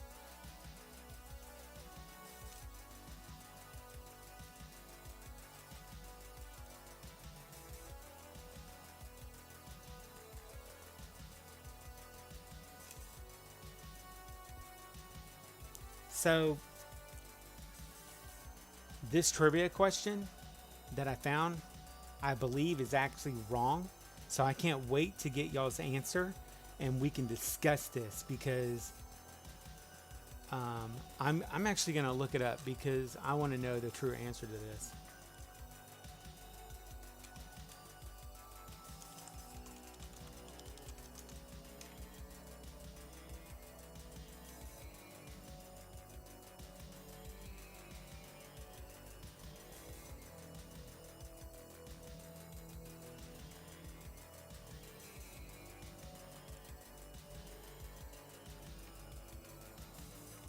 Okay. The actual trivia question is wrong. And I knew that it was wrong. That's why I looked it up. Because I want to make sure you guys are right.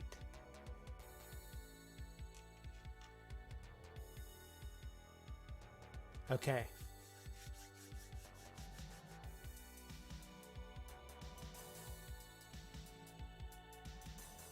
Water, water, water, H2O, water, water. Food after midnight. Mario said food after midnight. Or food after midnight. Water. Chicken after midnight. I think most of us jumped the gun there, expecting a different question.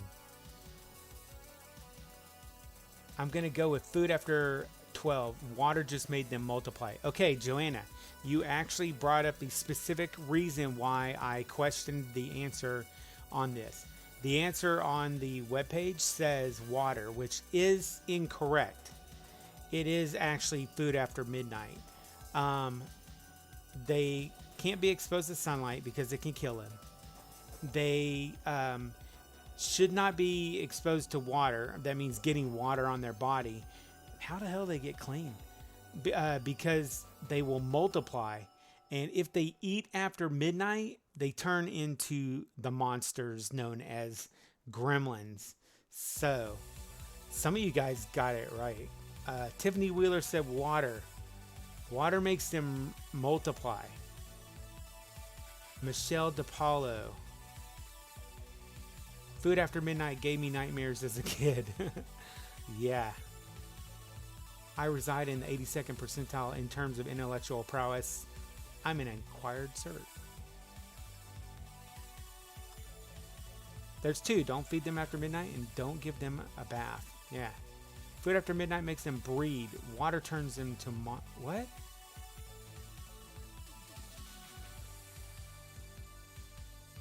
Okay, so very good talking point.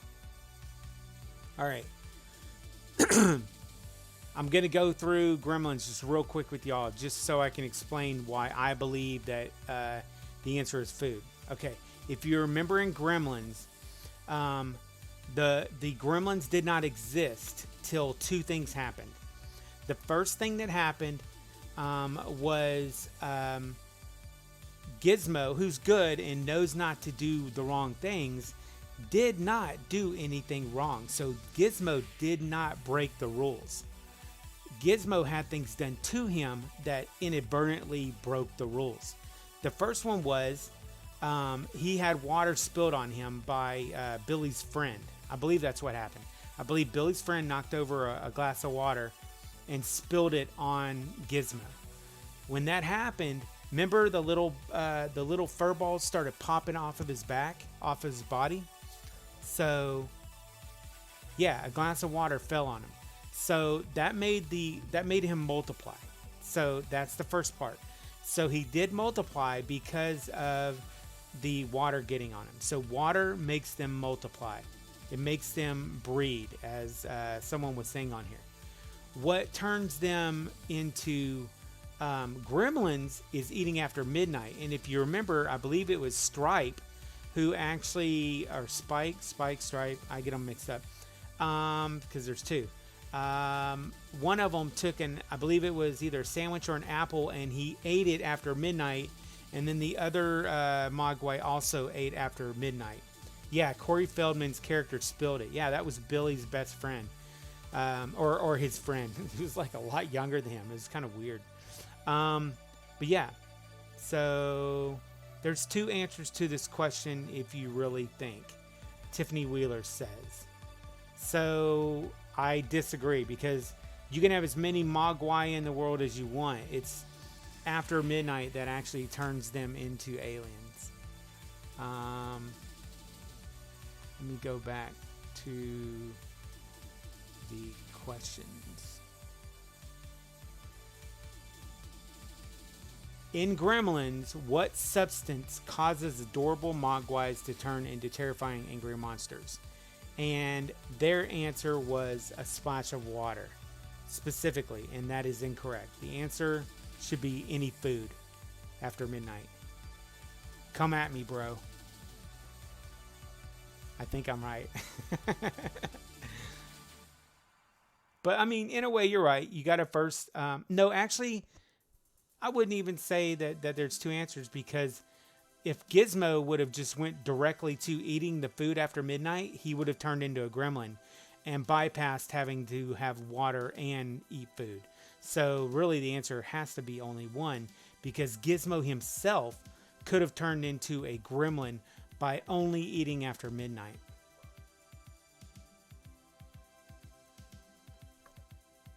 I have not seen Round Trip to Heaven. Yeah, you're right. It does mislead you a little bit. Yeah, I was just going by the question that was on there, but I knew the question was wrong the minute that I read it. So I guess I can't hold a whole lot of credence into these questions. But how does a devastated father bring his son back to life in Pet Sematary? How does the father in Pet Sematary bring his son back to life?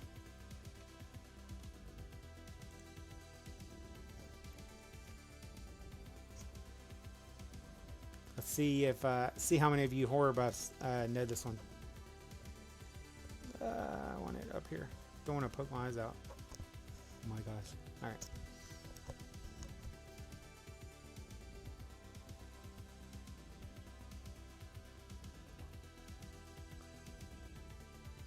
Yeah.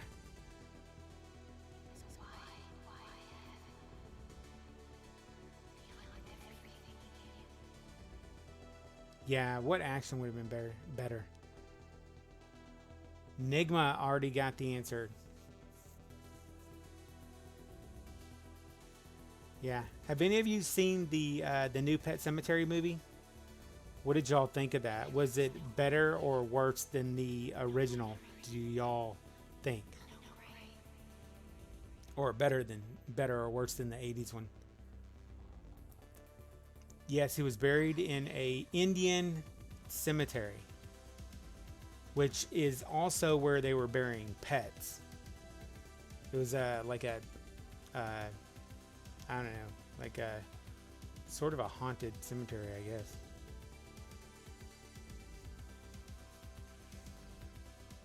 What is praise over the matter? Oh crap, I don't remember. Okay, the cemetery. It's on Amazon Prime. The new one?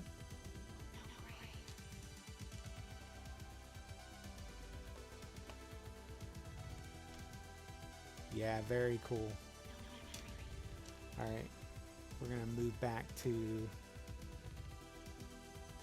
some music ones.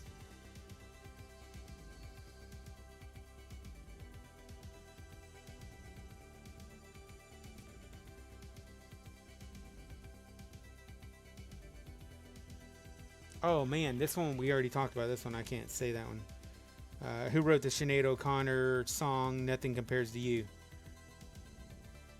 And the Bengals song "Manic Monday," which that was done by Prince. Sorry, we already talked about these earlier, so I'm gonna go to another one. What song by Madonna opens with the lyrics, "Life is a mystery. Everyone must stand alone"? I know y'all probably don't like my music capabilities, but I wanted to do my best to make sure that y'all understood the song.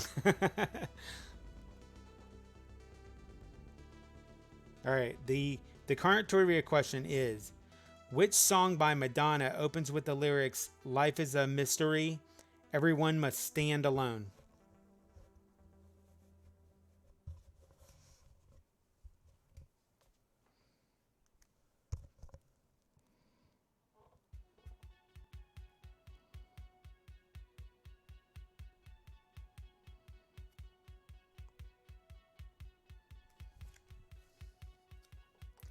Like a prayer, like a prayer, like a prayer, like a prayer. Wow, a ton of y'all got it. Yes, like a prayer is the answer. The first person to get it was Michelle. Very cool.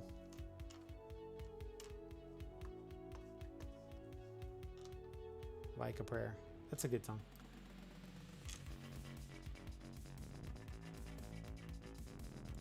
How many Nightmare on Elm Street movies were released in the 1980s?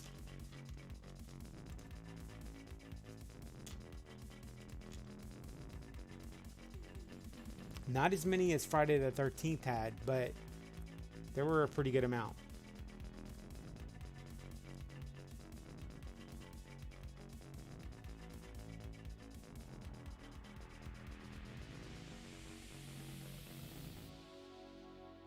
Yeah, probably her best performance.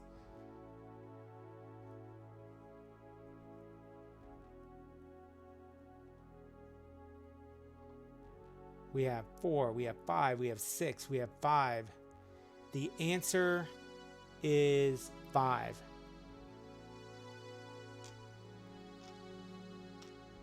Oh god, too many. Yeah, there were a ton.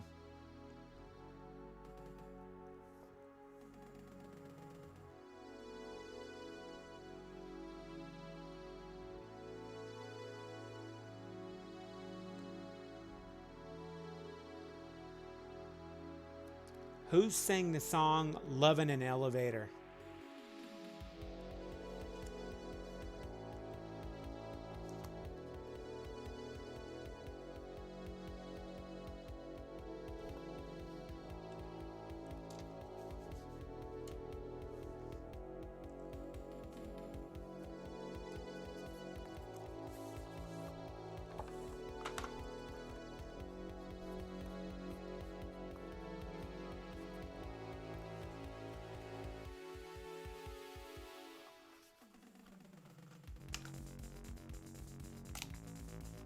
We've got an answer already.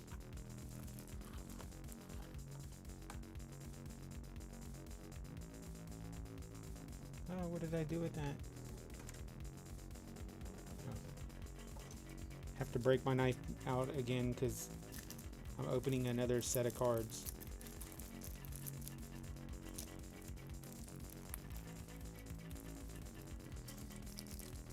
Man, Michelle got it again.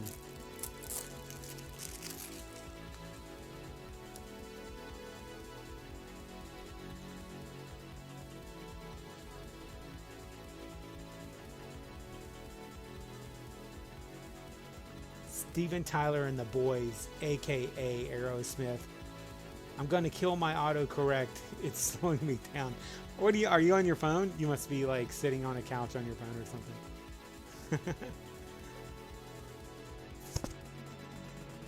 Best band ever. Oh man, I love Aerosmith. I'll tell you what, Dream On, definitely in my top 10 favorite songs of all time. Dream On. Oh man. All right.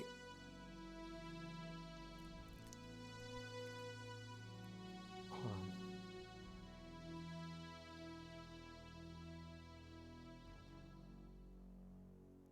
on. Ooh. So I hope you guys like game trivia too, because I have a couple game trivia questions I want to ask as well. See if y'all can guess them. Ooh, some of them are really hard though. All right, so I'm on the phone too. Had to shut auto off. Absolutely, Dream On. Yeah. Okay, here's a trivia question. Game Boy's launch title, Alleyway, was a clone of which classic 1976 Atari arcade game? Alleyway was a clone of what 1976 Atari arcade game?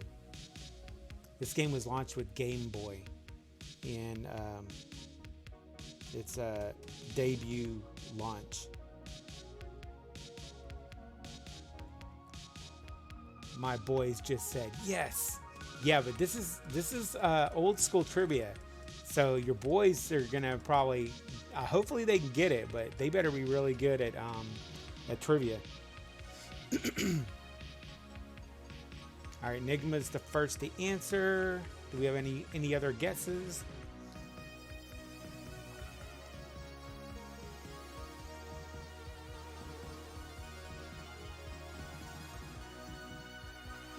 That's the only one, huh? Okay, don't know games. Breakout is the answer. Very good. Okay, this is one that a lot of y'all might guess. What are the nicknames for the 4 Pac-Man ghosts? What are the nicknames for the 4 original Pac-Man ghosts?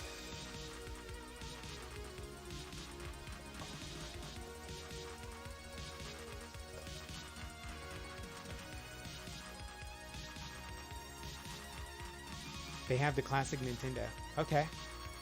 That's cool. Yeah, I love the classic Nintendo. It's probably my all-time favorite console.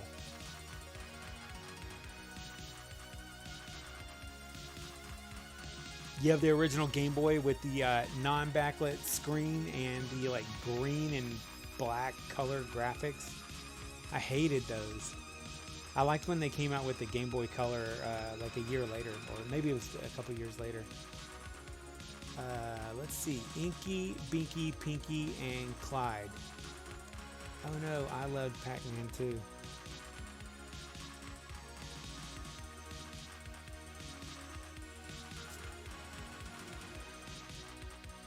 I'm looking for some that most of y'all will at least have heard of.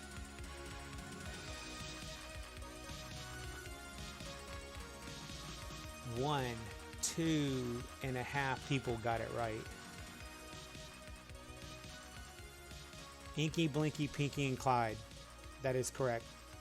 And there's also a 5th one in the cartoon. It's a girl. Sue, I think. I think her name's Sue. Inky, Binky, Inky, Blinky, Pinky, and Clyde, and Sue. If I'm not mistaken. One of y'all might be able to answer that. It's not a trivia question on here, but Who was the girl in the 80s cartoon Pac-Man? Wonder if any of y'all know that one. Especially when you're far into the game and the screen goes black and white. Yeah. Sue. Okay. That was right then.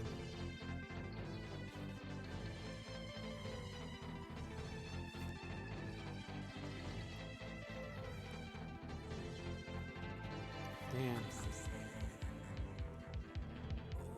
What is the name of the South Park role-playing game that was released in 2014?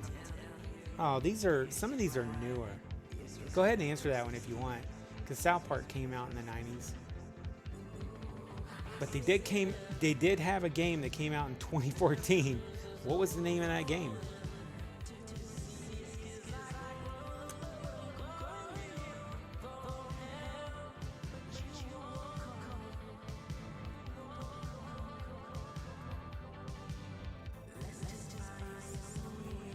What was the name of the South Park game that came out in 2014 based off the South Park characters from the 90s? That's how they should have worded the question. Actually, was South Park in the 90s? Might have been like late 90s. Yes! Enigma. You got it. Man, you're on the ball.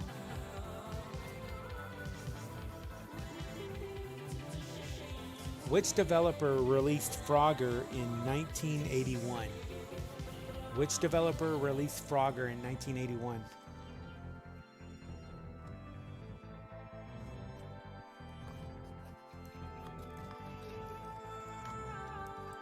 A few of y'all got it.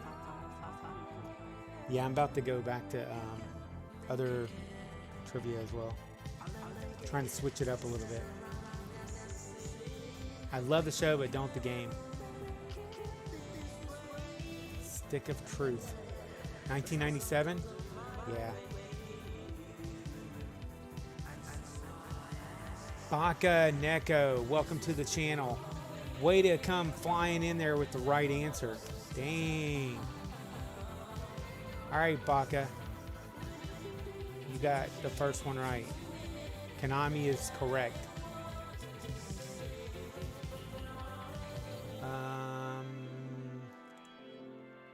Give me just a second, guys.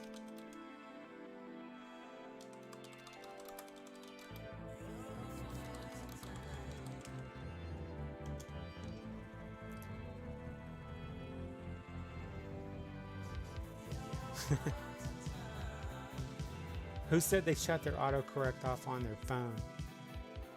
Man, who was that? Who's in the show? Someone said they shut off their autocorrect.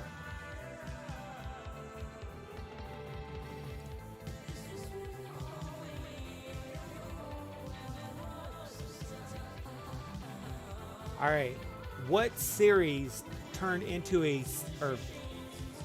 what movie turned into a series of action movies and they all starred Bruce Willis? Give me the title of the first movie. The movie that started it all for an awesome action movie franchise with Bruce Willis.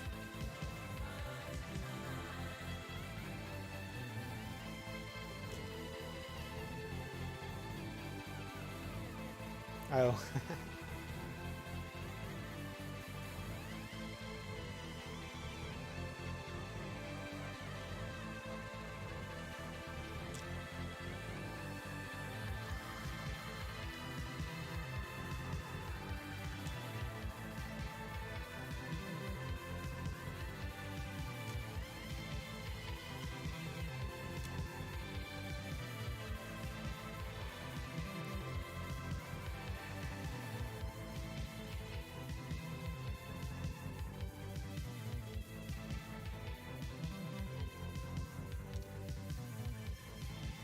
We got one answer so far.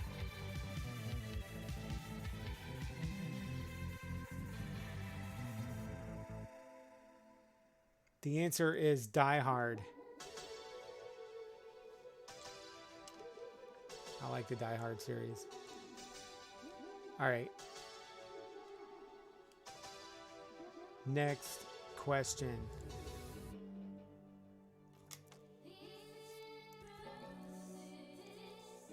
This buddy cop action flick became a TV series later on. And hold on. Actually, I don't like that one.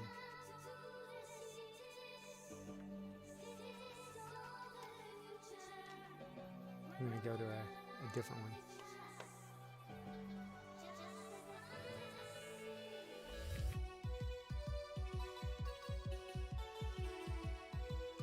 What show, or I'm sorry, what movie that preceded Predator starred Sigourney Weaver?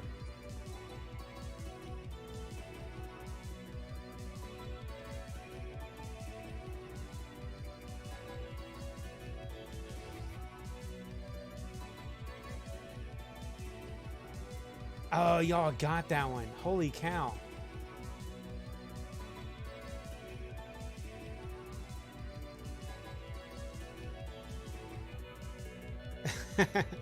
I didn't even finish the question and y'all got the answer.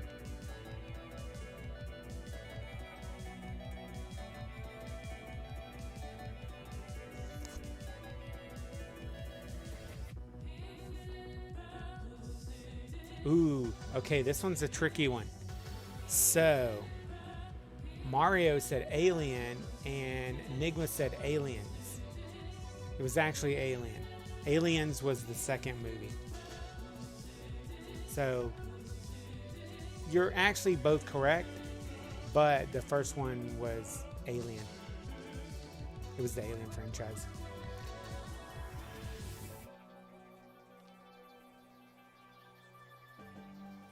Well, the reason that it was Alien was because I mentioned Predator. Yeah, I didn't really specify. Some of these questions on here are not written very well.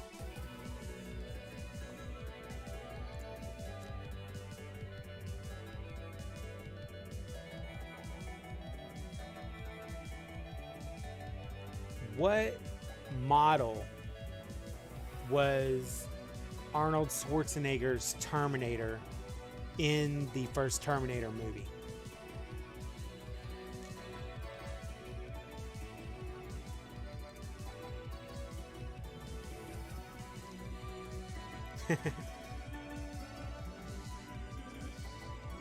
What model of Terminator was Arnold Schwarzenegger in the first Terminator movie?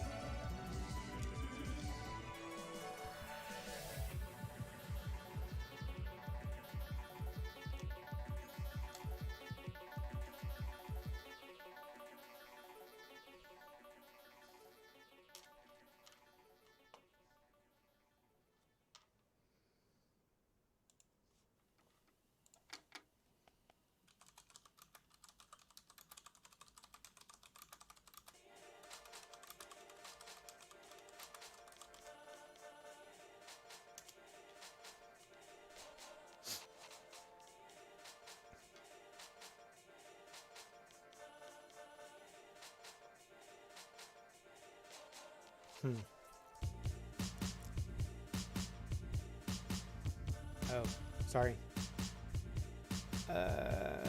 Let's see who got it right. T800, Keith. Keith was first to answer. Nigma got it right.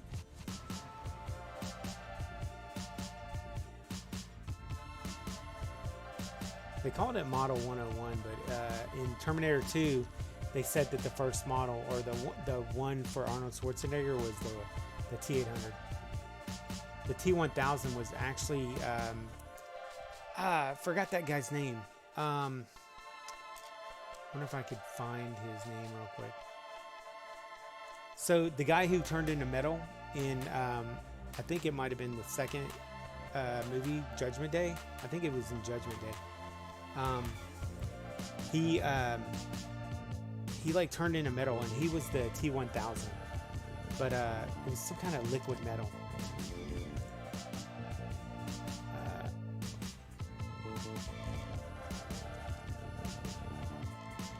See what his name was. Robert Patrick. That's the guy. Yeah, Robert Patrick. You got it, Keith. Anyway, the answer was T-800, or the 101, as he's also known as. I didn't realize that. All right, hold on. All right.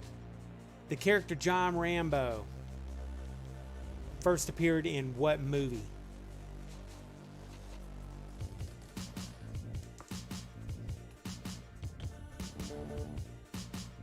I should break out my Rambo knife.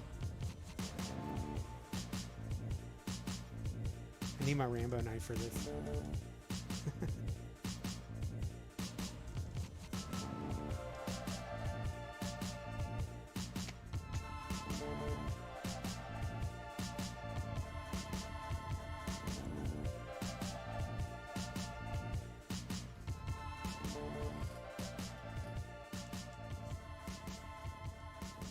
We got one answer already.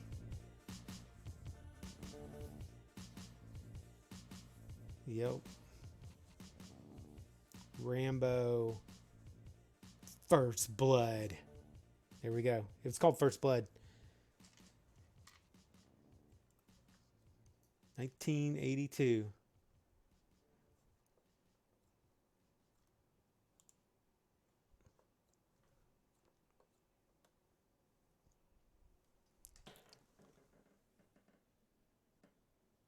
All right.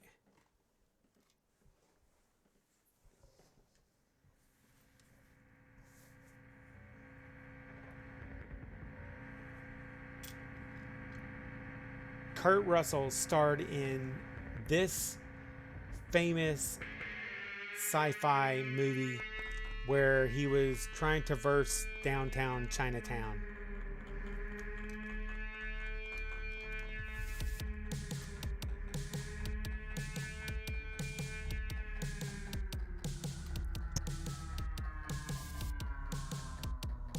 What movie did Kurt Russell star in where he was trying to traverse downtown Chinatown?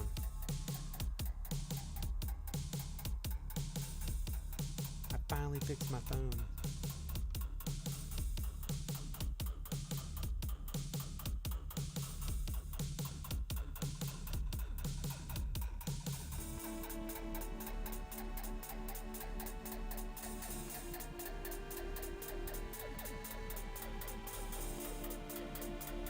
There we go. Big Trouble in Little China.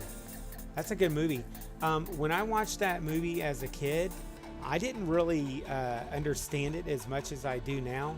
I know a lot more about Chinese history now, and those three gods, I think they're like gods that he's fighting. Yeah, I didn't know anything about the history of that when I was a kid. But as an adult, I know more about it. And speaking of that, one of those was in Mortal Kombat, or his likeness was in Mortal Kombat, which I thought was kind of cool. The lightning god, I believe. Let's see.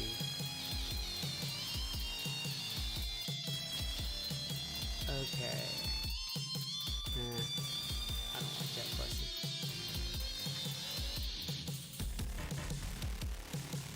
Here's another one.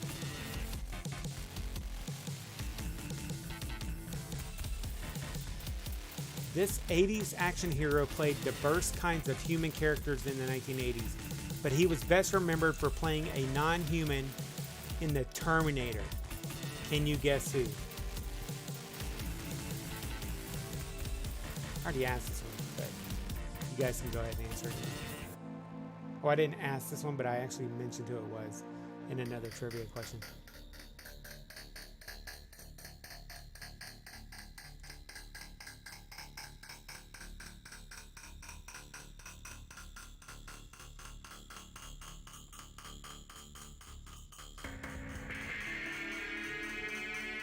Very young Kim Cattrall, yeah, she was in Little China. She was also in Porky's.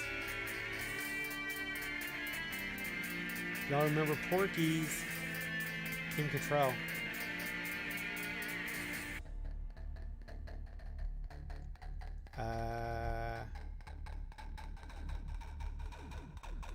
Arnold Schwarzenegger. That's the answer.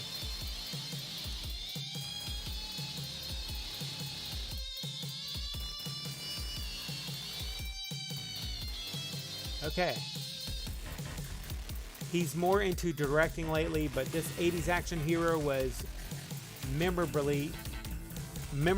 as Dirty Harry in Sudden Impact. Can you name this Hollywood legend?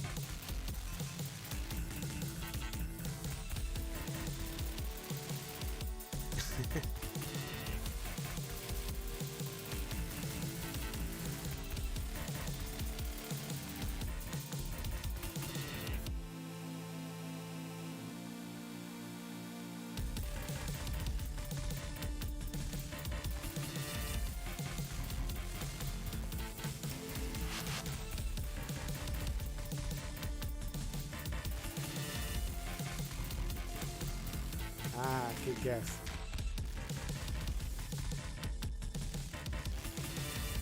Go ahead. Make my day. That was Clint Eastwood.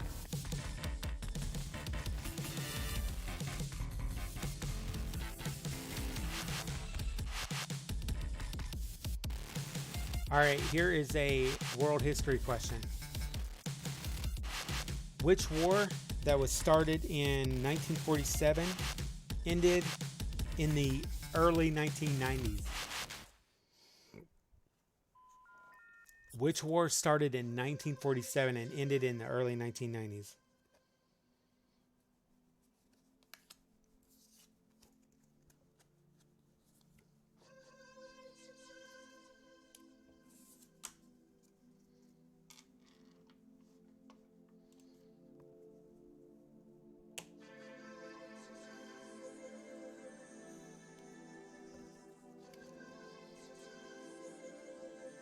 Baka guessed Korean. Any other guesses? Nigma guessed the Cold War. Gone Fishing guessed Iraq. Cindy Pruitt guessed the Cold War.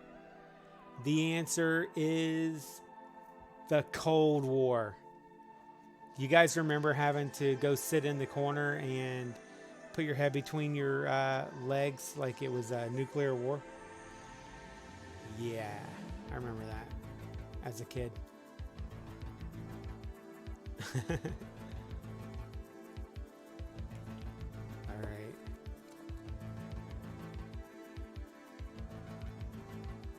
What 80s duo won a Grammy but had to return it in the 80s?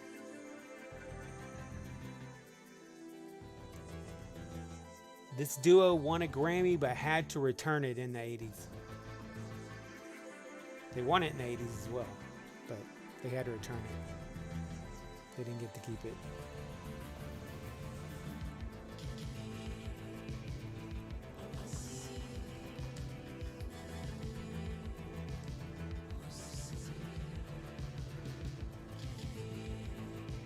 Baka's the first to guess.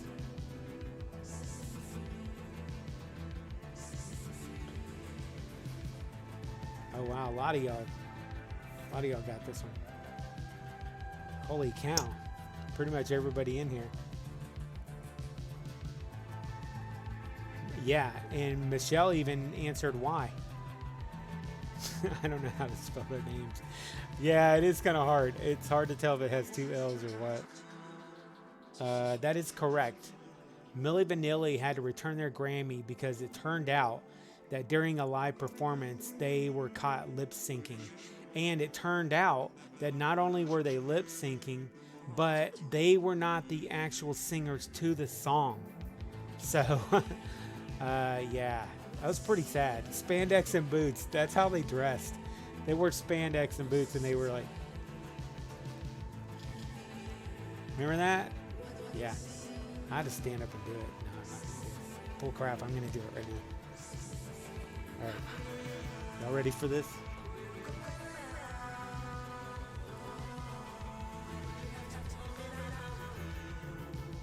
I can't do it right.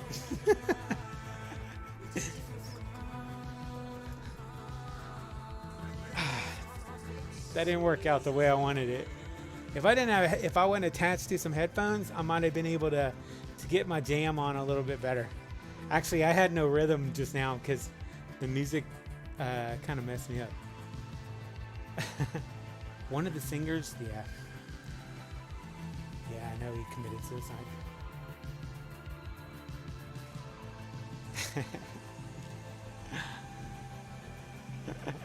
Good effort.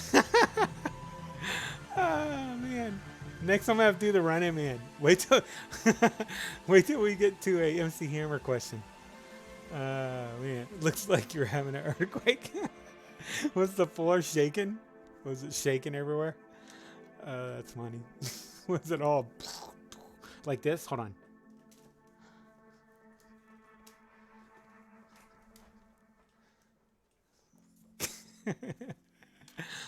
Oh man, Rob and Fab. All right, I deserve that. I deserve all of the funniness coming my way. All right. Oh yeah, I was gonna ask another question and I forgot. Milli Vanilli was the answer in case you guys didn't get it. And someone also mentioned that he wore spandex, or they wore spandex and boots. A crunch quake. Yes. In which year was the infamous New Coke launched? I actually have a can of New Coke sitting right over there that I need to go throw in the fridge.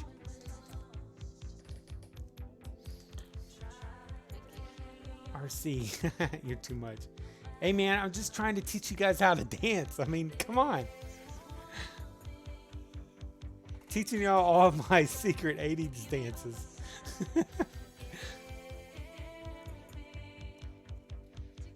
I literally know 4. I know the Cabbage Patch. I know the Running Man. I know the Milli Vanilli side dance. Not very well, I might add. And the Sprinkler, which really is more of a 70s one. Let's see. We have 91, 85, 83, 85, 86, 86, 83, 91. Not the Tony Montana Scarface Coke, right? My name is... I'm getting them mixed up. My name is Tony Montana. I was thinking Inigo Montoya when I was saying Tony Montana. So what I was trying to say was, my name is Inigo Montoya. You killed my father. Prepare to die. So I said it like Scarface. My name is Inigo Montoya. You stole my cocaine. Prepare to die. Does that dance get you into the Freemasons? I don't know. I'm not a Freemason.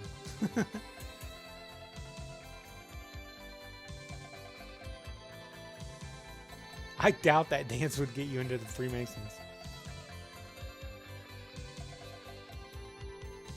The answer is 1985. I remember the kid in Play Dance. Oh yeah, okay. I know the kid in Play Dance, I know that dance too. The Humpty Dance. Now whether or not I can do them is another question. Come on, Joanna. Let's see it. I'm waiting. Right now, you should be standing up, at least doing the Cabbage Patch. I remember the Humpty Dance, but I don't remember how it goes. I'll have to look that one up.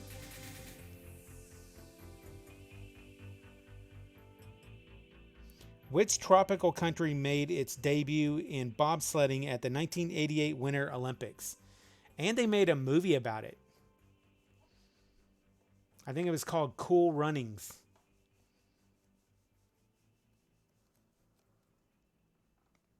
The year I was born. Cool.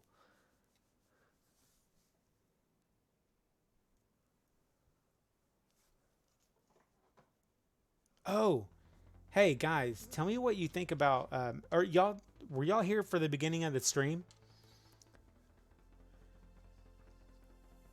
because I have a new logo that I'm thinking about using. Um, that way, if I want to start doing any kind of merch down the road, then I have a logo that I can use for that merch that I feel does a good job of representing my brand. Although maybe not exactly with the colors. Cool runnings with late great John Candy. Man, John Candy. I love John Candy. I miss that guy. It's like we always lose the really good comedians. Oh, y'all haven't seen it? Okay. So you're going to hear some intro music play, I think. But also you'll get to see my logo. Now, it's not the background screen. It's just the picture on the front. Let me know what you guys think. Tell me if you like it or don't like it. Because what the idea to do is maybe later down the road, I might start putting it on hats or on some shirts. Like have a nice retro day. But without further ado, let me go ahead and show it to you guys that didn't quite catch the beginning of the stream. And let me know what you think of this, this logo. That's the logo that I want to use on the channel. I haven't decided entirely if I want to go with it. But I think it'd be cool to get you guys' opinion on it and see what y'all thought. Because I know I've said multiple times in the past, this is a channel where I want to hang out with people that love retro stuff. And that being said, you know, I would definitely like your guys' input on this. So let me know what you guys think about it. Turn this over.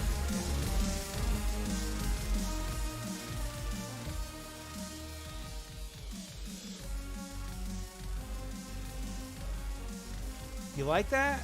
Is it okay? All right, cool. Michelle said, I want it. Yeah, I was thinking it would look pretty cool on like a on a shirt, or on a hat, something like that. I don't know.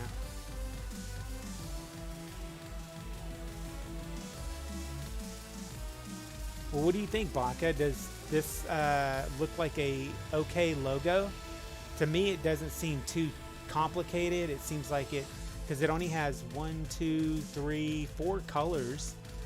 It seems like it would be something that would be really easy to reprint, and it's pretty much exactly the type of thing that I want to identify for my brand. Yeah, thank you, Keith. I think so too. I think because when I see the happy face or the smiley face, I think of the 80s. I also think of Forrest Gump, but that's because it was funny because he acted like that was how he came up with the happy face. But yeah, I designed the logo.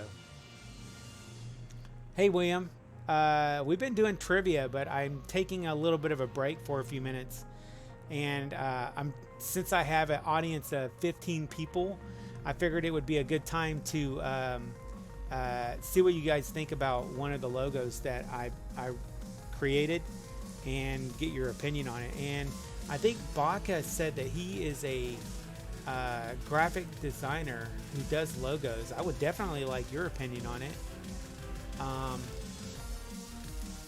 Oh, you like that Back to the Future stinger? Yeah, that's pretty cool, right? That is from J30K. So if you go look him up, J30K created that. It is one of my favorite remakes of the song, of the Back to the Future music. It is retro, good logo. The glasses remind me of Kanye glasses. Yeah, this is definitely pre-Kanye. But Kanye definitely has repopularized it.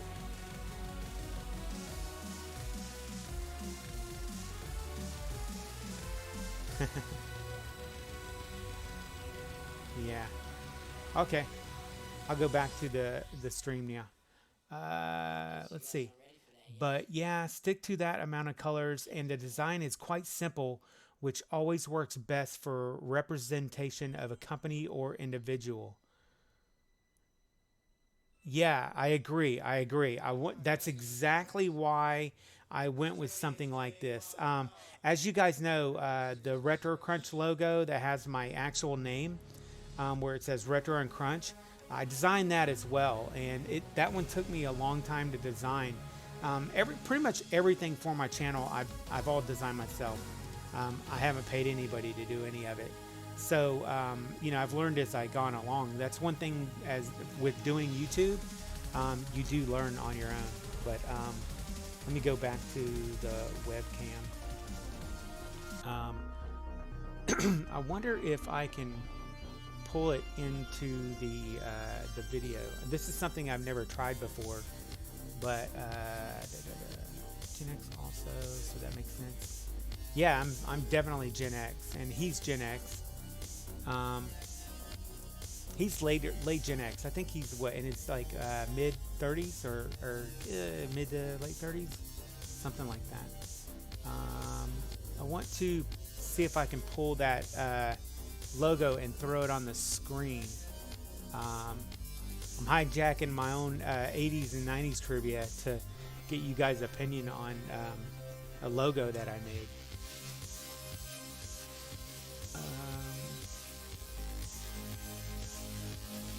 But what's up, William? Hey, welcome back to the stream, man.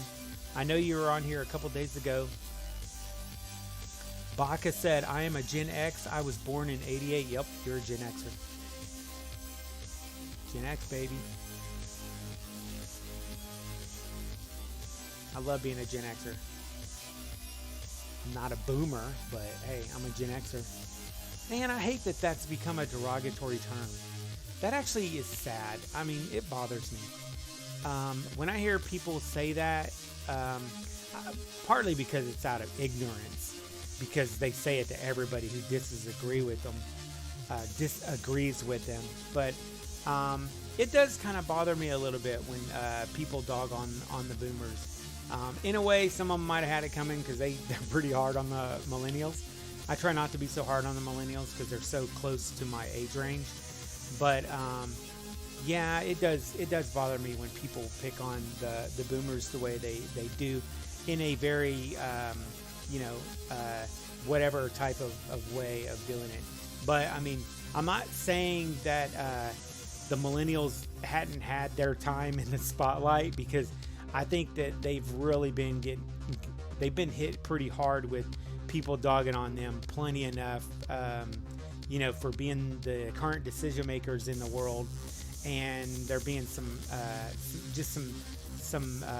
crazy things that have changed over the years that a lot of people aren't liking. But honestly, a lot of it's for the good, but it's hard to swallow a lot of the things that are going on. But yeah, boomers, I feel they're kind of getting the short end of the stick on this right now. And what sucks for us Gen Xers is we're getting thrown in with the boomers, because the millennials and the zillennials and the alphas, they all think that we're boomers, even though if we're Gen X, we're not boomers. We just look like them. Yep, I love the boomers. They're our older generation that we need to be respecting and taking care of. And it's weird to think of it that way, but we are now in 2020, and they're our older generation now. So yeah, society's definitely gotten a little crazy. I love being a Gen Xer. I mean, DX, D-Generation X, baby. Come on. Where's Joanna? She'd appreciate that one. I try to go by actions. I know some older people who are complete gomers, and I know some younger people who are responsible people. Yeah, I think it goes both ways, totally. I mean, yeah, it's kind of a hard subject to broach. I don't like it when people throw everybody into the boomer category, or say boomer just to be a whatever type of term. So I don't know, but it is what it is. Gen X are absolutely not boomers. Yeah. What's up, Lunar Vision? Dude, I tried to find you on on social media I couldn't, and you know, it is what it is. Dude, go find me on Twitter and send me a message or at me on Twitter at RetroCrunch84 or something like that. Because yeah, I couldn't find you, man. So anyway, I do love DX, but my favorite wrestler is The Undertaker. What? You like The Undertaker? He's all right. He's not my guy, but I do like that. Hey, you know what time frame I liked? They had that one guy on there who always came out and spit blood, and it was 90s Undertaker time frame. And the guy, I think he had bangs or something like that. I don't remember his name, but I'm sure that Joanna does. But that was a interesting time, and I think he fought the Undertaker a few times.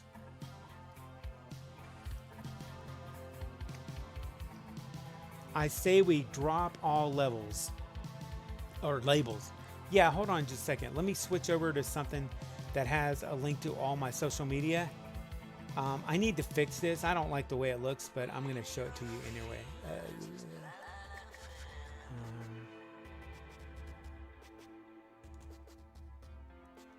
Yeah.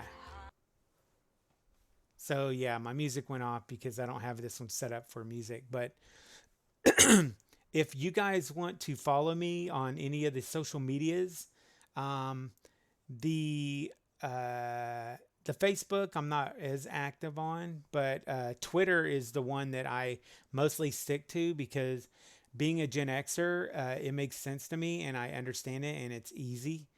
I like Instagram, but I don't post a lot of pictures. And of course on YouTube, y'all know me as RetroCrunch. So if you want to write that down, that's where you can find me if you want to add me. I would love to have you as friends on the other social medias as well. But with that, I'm going to switch back over to my large cam. So there, we got the music going back again. Coco Beware. Okay, Gangrel. Yes, Joanna Gangrel. I like that guy, man. He was so fun. That guy was so cool.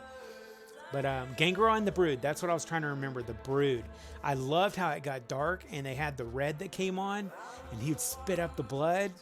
And, oh, man, that was so cool. That was a very cool entry. Yeah. Ultimate Warrior. My Ultimate Warrior was the 80s Ultimate Warrior. Come on. I love the 80s Ultimate Warrior. Yeah, Lunar Vision, RetroCrunch 84. But if you look me up on Twitter, you'll probably find me just under RetroCrunch. But you need to go add me so I can add you back. Jericho is my favorite wrestler. That's why I'm cosplaying as him in my profile pic. Okay, Nigma. I like Jericho. Mine, I like... dang it. I'm trying to think of his name. I'm getting Jericho mixed up with somebody. I was thinking of Edge and Christian because I was going to tell y'all about Lita. I saw her at a Comic-Con and that was a couple years ago. I saw her. She had that red hair. Remember, she would always come off the ropes. I loved Edge and Christian back in the day. They're not so great anymore, but the Brood is how Edge and Christian got their start. Yeah. And I loved them back then. And when Edge and Christian and Lita were together, I loved all of them. Yeah, see, Joanna, it always seems to come back around to wrestling. I love wrestling. I'm just not one of those super fans who like collects a lot of wrestling stuff or any of that. But I remember a lot of the old school wrestling stuff. Too bad so many wrestlers have died. Yeah. Did y'all see that new one on Vice? There's a new Vice movie. Oh man, dude, Vice does the best. They're good at doing those documentaries about the wrestlers. Yeah, Benoit. There's a doc about 80s Ultimate Warrior. Massive roid powers. Yeah, I know about him and the roids. I'm a Sting fan and the Macho Man. William, I love Sting. He was really cool. I love Macho Man even more. Oh yeah, Macho Man was very, very cool. That was a cool one. I wish I had like a list of 80s wrestling trivia. That would be cool. That one might come up down the road. Okay, I wanna pop this logo back on here for you. You know, pardon me for trying to promote my own crap on my channel, but let me find it. Let's see. Oh yeah, Dark Side of the Ring. That's the name of it. Oh man, if you guys don't watch Vice, Vice does some really good documentaries. But right now they have a series called Dark Side of the Ring, and they have. I think they've done a couple of wrestling stars so far, and they are really good documentaries. What was Macho Man's commercial tagline? I thought it was. Snap it to a Slim Jim. Snap it to a Slim Jim. Oh, yeah. All right. Snap it to a Slim Jim. Yep, Nigma came in with it. Let's see. Oh, no, actually, it's not there. One of these days, I'll probably end up kind of doing a tutorial on how I do my... how I run my channel. It's not anytime I'm going to work on anytime soon, but I just thought of that because I have a very intricate way that I manage my channel. It's very organized, and I think that if any of you guys are interested in doing YouTube, it might be something that might interest you. If you have something that you talk about a lot of different topics over time, it might be a good thing for you to learn. Let's see. Who won the first Royal Rumble that was on a pay-per-view? I do not know.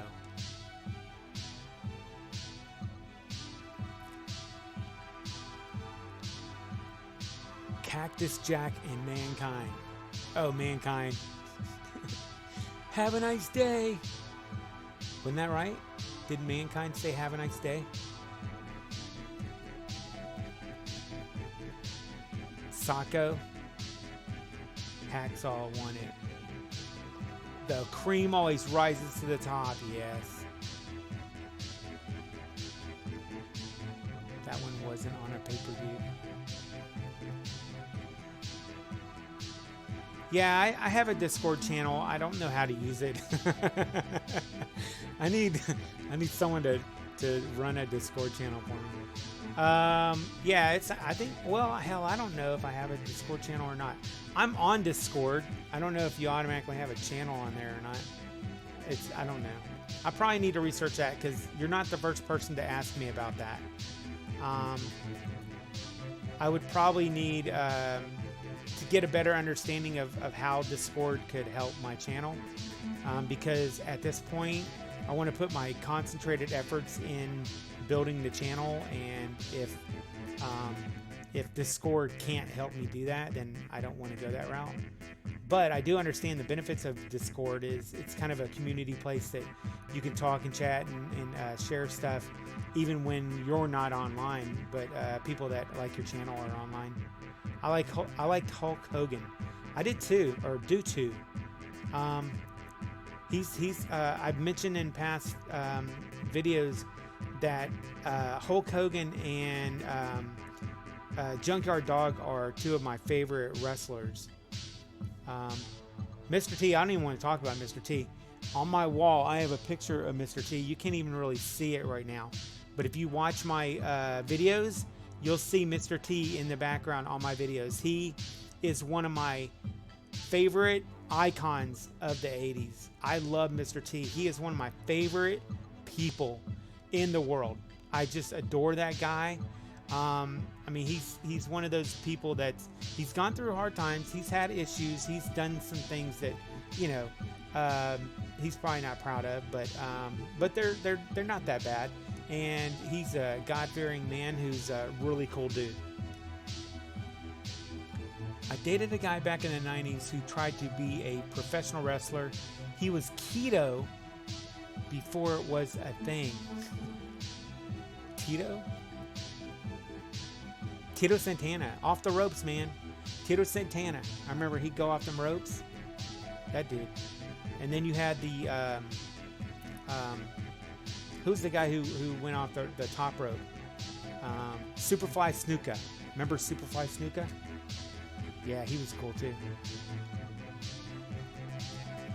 Man. All right, so I start getting on these topics that I get excited about, and I forget what I was trying to do. I was trying to look for this logo thing that I wanted to show y'all. Okay, so I don't know if it's gonna work or not. Oh my God, it did work. Can y'all see that? I need to make it small enough that I don't know if y'all can see that right now.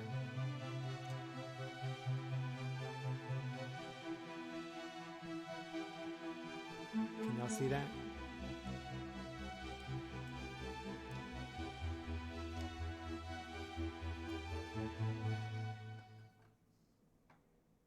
Yeah, Superfly died.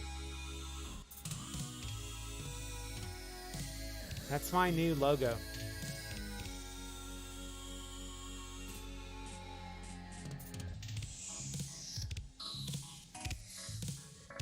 I'm gonna put it over here in the corner. Stick it up in that corner right there.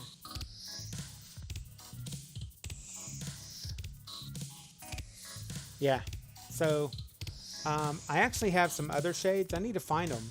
They look like the ones that are on my logo. I need to find out where I put them. Perfect, it's uncanny. Hold on. Let me move that bad boy back.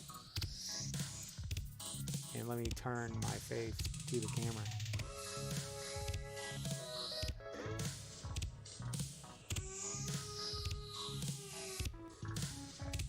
What's going on, guys? What up to my peoples, and welcome to Retro Crunch, your #1 show for retro pop culture and news. Today we are going to talk about you guys, how you guys make this channel, and how I'm just a nobody who's trying to bring together a community of people who love retro topics. You dig? All right. Bam. Stick that right there. That's my happy face. Anyway, that's my logo. I like your setup. Reminds me of an arcade. Oh yeah, Lunar. Cool. Thanks, man. Yeah, that's kind of the vibe I'm going for. Blacktastic was on earlier, and he was talking about how it reminded him of bowling alley. Like, you know, when they had the late night neon bowling alley. That's kind of what it reminds me of too. Now, if you can make his head nod. Yeah, I know, right? I need his head to like look like this and then do it, you know, do turns. That's for a later learning lesson. Whenever I get some time to learn more about that kind of stuff.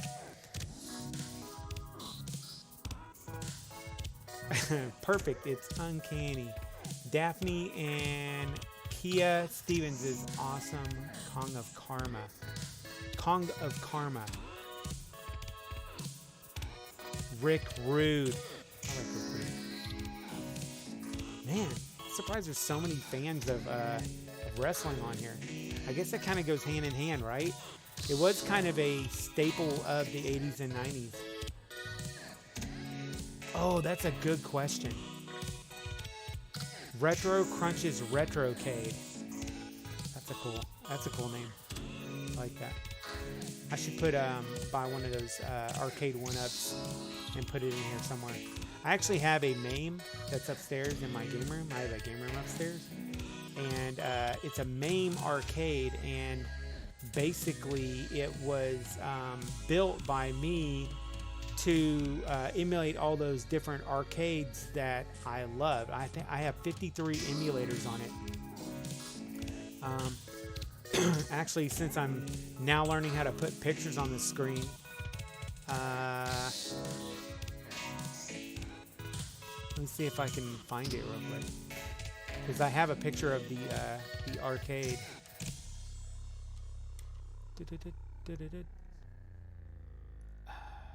Darn it.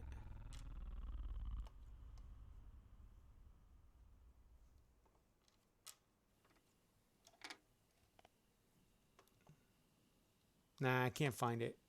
Man, one of these days I'll have to show you guys that arcade. Let's see, what do we got? William Lightburn, at Keith Sinclair, Ric Flair, Am Anderson, Tully Blanchard, and Ole Anderson. And then I'm not a wrestling person. but still happy to be here chilling. Yep. That reminds me, I want to ask some more trivia questions. I keep getting off topic.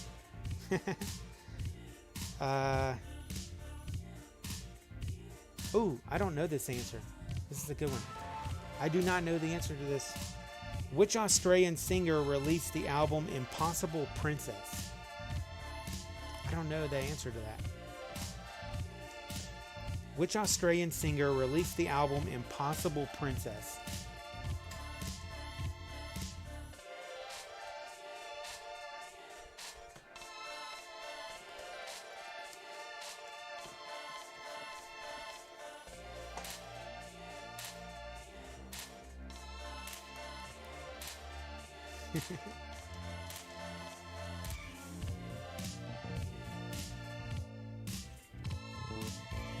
Oh.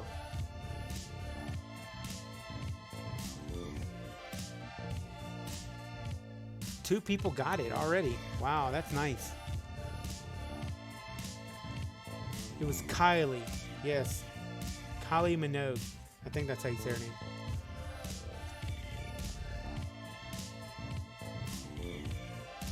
Okay. So this is a guilty pleasure. Not because I watch a lot of it, but just whenever it's on, sometimes I'll watch it. The sixth Power Ranger to join the original 5 during the first series of the television show was which color? The sixth Power Ranger to join the original series was which color? It was Kylie. Okay. On this question, the sixth Power Ranger to join the original 5 during the first series of the television show was which color? I heard some bad press about this guy too. What color was he? Okay. Good, you read my mind, Nigma. You read my mind. Boom.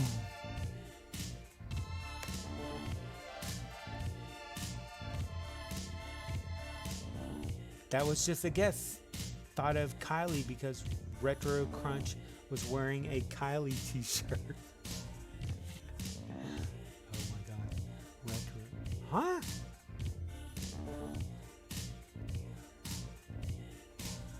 Empire Strikes Kylie t-shirt? Is that what you're talking about? Yes, it was green. And then becomes the White Ranger. Spoiler alert. Spoiler alert. Yes. What was the name of the book series or the horror book series that was written for kids by the author R.L. Stine? What was the name of the horror book series written for kids by the author R.L. Stine?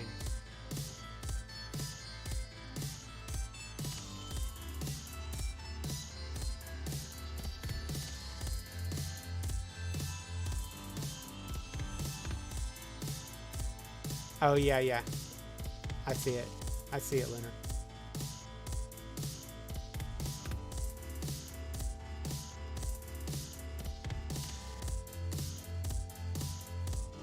See who got it first. Baka Nico. Man, that sounds like a Star Wars character. Is that your real name? You sound like you ought to be in Star Wars. Watch you tell me, yeah, that is a Star Wars character, you idiot.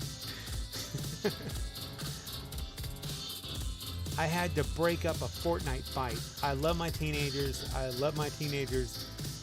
Keep repeating. Oh my god, Fortnite. I don't play that game. The last game that I became obsessed with was Battlefield, or I'm sorry.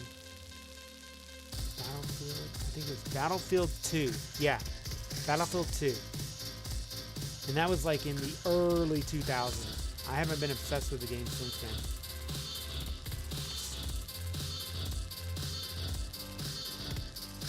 Goosebumps.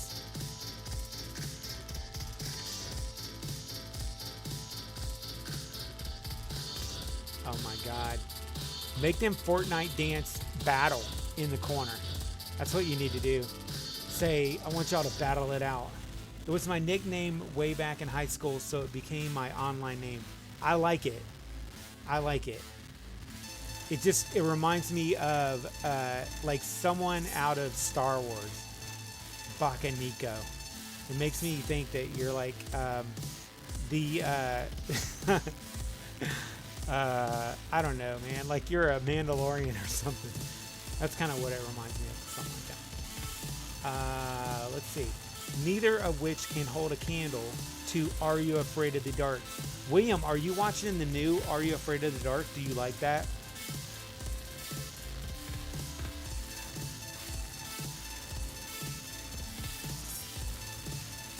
It means stupid cat. Man. What is that song that it's popular on Friends? There's a song that was popular on Friends that was about a cat. I can't remember it though. I just remember it was on Friends and it was about a cat. Phoebe sang it. It was like a song that she got produced. It means stupid cat, idiot cat. That's funny. In what language? What language does it mean stupid cat, idiot cat? Outside of shooters, my favorite games are the Arkham series. I won't lie, the Batman Arkham series is really, really good. Smelly cat, that's it. So you ought to change your name to Smelly Cat. Bakaniko sounds like a legendary lightsaber master. Yeah. Or a ninja in an 80s ninja movie. Like the villain at the end of the movie. Like, I've beaten everybody and got to the top level. Now I must fight Bakaniko.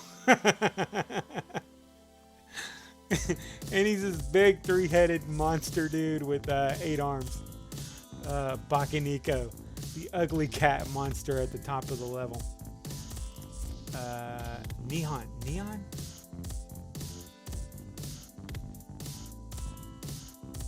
Okay. All right. I want to interrupt y'all's fun for another trivia question. What? Hold on. Oh, yeah, I already asked that one.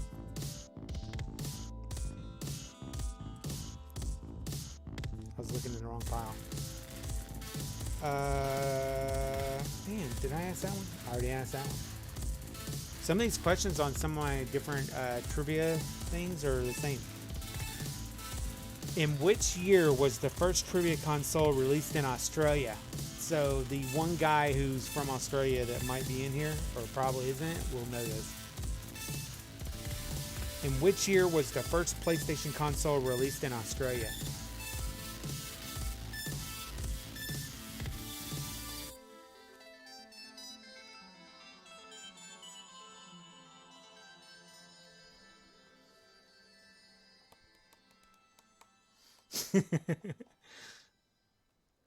Bakaniko. I'm probably butchering it. I'm probably not even saying it right. It's probably Bakaniku. What year? No, you're nope. I didn't know it existed. I gotta check that out. Yeah, 97. Or no, I'm sorry. I think it was 95. Yep, it was 95. A couple of y'all got it. All right. What was the mailman's name in Seinfeld? And you got to answer in his voice, or in Seinfeld's voice when he answers the door. He always answered the door to him, and the way he says it is so funny. Oh, I was saying it correct. How do you know, Lunar? Do you speak? What is it? Oh, man, you wrote in there what language it was. See, this is a problem with chat windows. It's hard to find stuff.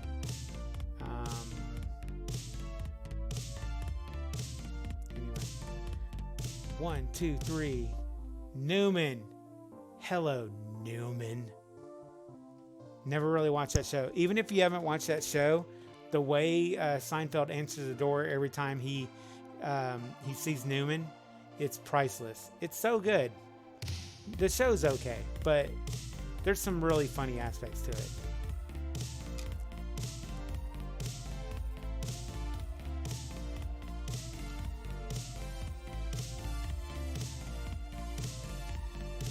Okay. Oh, I was saying it right. Dang, Lunar, you like even got the language written out here. Interesting. That is very cool. All right, next trivia question, guys.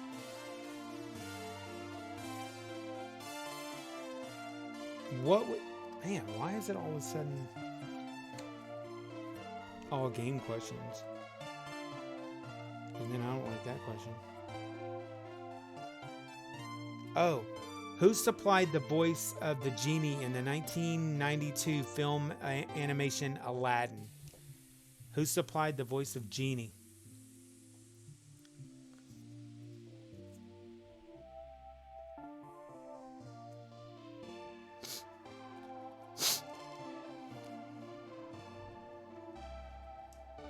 So this 80s, 90s one, if you guys ever decide to go pick it up, it's probably the best trivia one that I have so far. I mean, it's not awesome, but it's better than some of these other trivia things that I'm doing. You know what I could do? I could do a video to review the different trivia games out there. I got too many video ideas. I never really get to them. The one and only Robin Williams. Man, yeah. Dude, I love Robin Williams. Yeah, he's in my top list for my favorite actors. Here's my top 3 favorite actors of all time. Number 1, Robin Williams. Actually, I'm going to do... I'm trying to think. Should I do top 5? I'm trying to think of I'm torn on I'll do top 4. All right, my top 4 actors of all time. Number 1, Robin Williams. Number 2, Leonardo DiCaprio. Number 3, Matt Damon. Matt Damon. I love Matt Damon. Number 4 is Johnny Depp. I like his movies. Or actually, I'm sorry. I had it mixed up. He was the one that I was torn between 4 and 5. Number 4 is Tom Hanks. And number 5 is Johnny Depp. So, there you have it, ladies and gentlemen. I want to hear what y'all's... At least your top. Tell me who your top favorite actor is. And then I'll move on to another trivia question. I want to first hear it. I want to hear who your favorite actor is of all time. I'm still not over his passing. Michelle, I just read his... there's a book about him called Robin. Phenomenal book. If you have not read it, it is amazing. It talks about his life, Mork and Mindy, his early movies, how he got into acting, his childhood. Dude, Robin Williams is the greatest. He was, I loved him. And it wasn't just that he was such a phenomenal actor. I just loved his acting. I mean, and he's my favorite.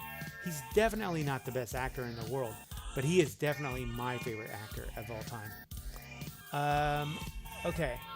Good Morning Vietnam, Mrs. Doubtfire, so many movies. Keith, you are totally right. Love Good Morning Vietnam. What does 3 up and 3 down mean to you, sir or son? I think he said something like that. He said, end of an inning. I love that. Tim Curry is one of my OP actors. I like Tim Curry. Clue. I like him in Clue. You know they're making a new Clue movie too. Lunar Vision just did a check mark, which I have no idea what it was for, but I'm guessing Tim Curry. Probably Tim Curry. Or it could have been Good Morning Vietnam and the other movies. Russell Crowe. Oh, that's a good one. All right. I was hoping we'd get more people answering. Man, but we didn't. Anyway. Which movie did Robin Williams win an Oscar for? I know he was nominated for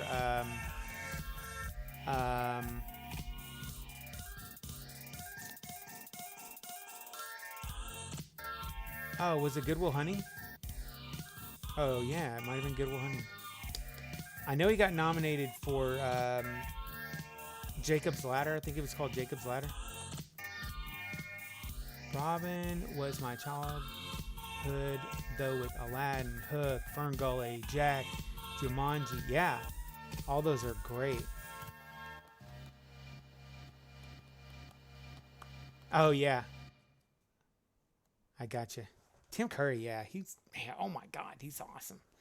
I loved him. Rocky Horror Picture Show, crazy movie, phenomenal acting. De Niro, Robin Williams, Pacino, Leo, Keith. Man, I see where you're going with this. You like those movies that are gangster. Getting all gangster up in here. Jacob the Liar. Too many good movies, people to choose. Yeah, there is a lot. There is. Enigma, and no, he wasn't nominated for that.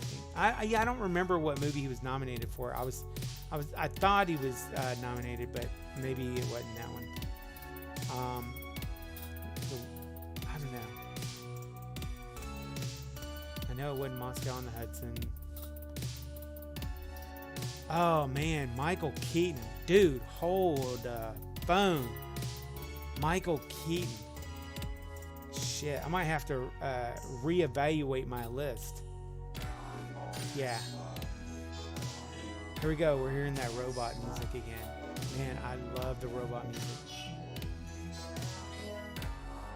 What show was Mork and Mindy a spinoff of? Happy Days. It started off with the dream sequence. Good Morning Vietnam, Dead Poet Society, Fisher King, Good Will Hunting, and maybe the Birdcage. Birdcage, that was good.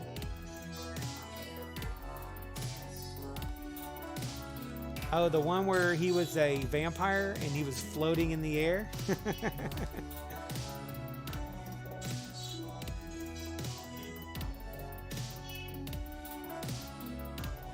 Best Batman. Yeah, best Batman. I love Michael Keaton as Batman. Alright. I'm going to interrupt your conversation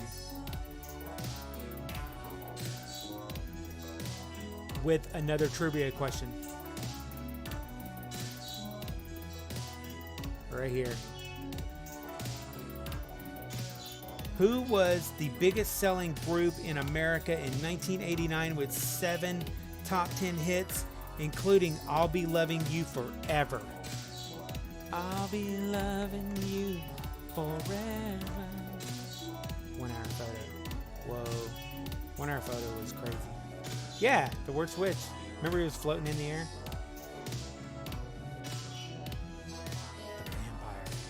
Halloween song. Yeah, if you go look up Halloween songs and Halloween videos, usually during Halloween on YouTube, you'll see a bunch of videos that are, from 70s, 80s, 90s, and the word switch is always in there for that Tim Curry song. 1, 2, we got 2 answers already. 1, 2, 3, 4, 5. 5 answers. Wow, we got some New Kids fans up in the house. Y'all ain't the only ones. Hold on, actually, I gotta switch something out. Hold up just a second, guys.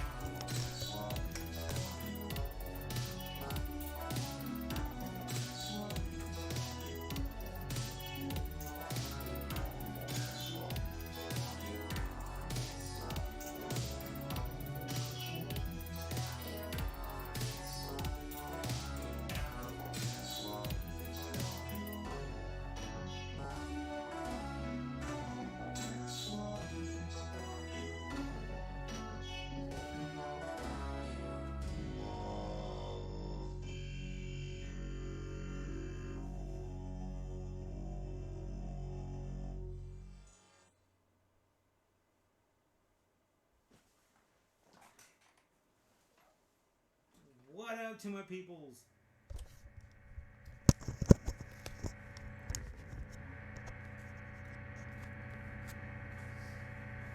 What? Who said they're not a fan?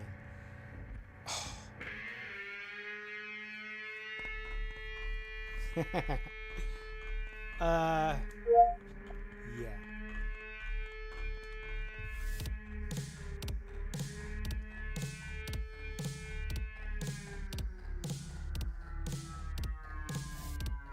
Everyone switched seats while he's away.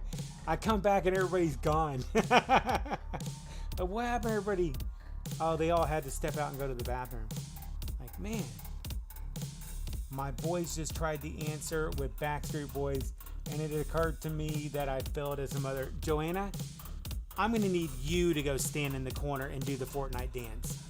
Just saying. And I want your kids to make sure that you go do it, too. So, kids, 13 and 15-year-old, you go tell your mom she needs to stand in the corner and do a Fortnite dance. Do the Orange Crush or whatever it's called. No hate, just barely before my time. Favorite New Kid song? Popsicle. Favorite New Kid song is definitely Hangin' Tough. That would have to be my favorite New Kid song. Love it. First concert I ever went to, New Kids on the Block. Yep, New Kids on the Block. For the win. Bam. I love New Kids. I even love, oh man, their new songs are awesome. I love their new songs. I went to see them in concert a couple months ago.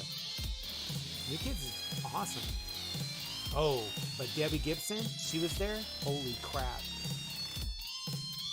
Yeah, I think, man, I don't know if it's because I'm older or what, but I think she's hotter than she was when she was younger.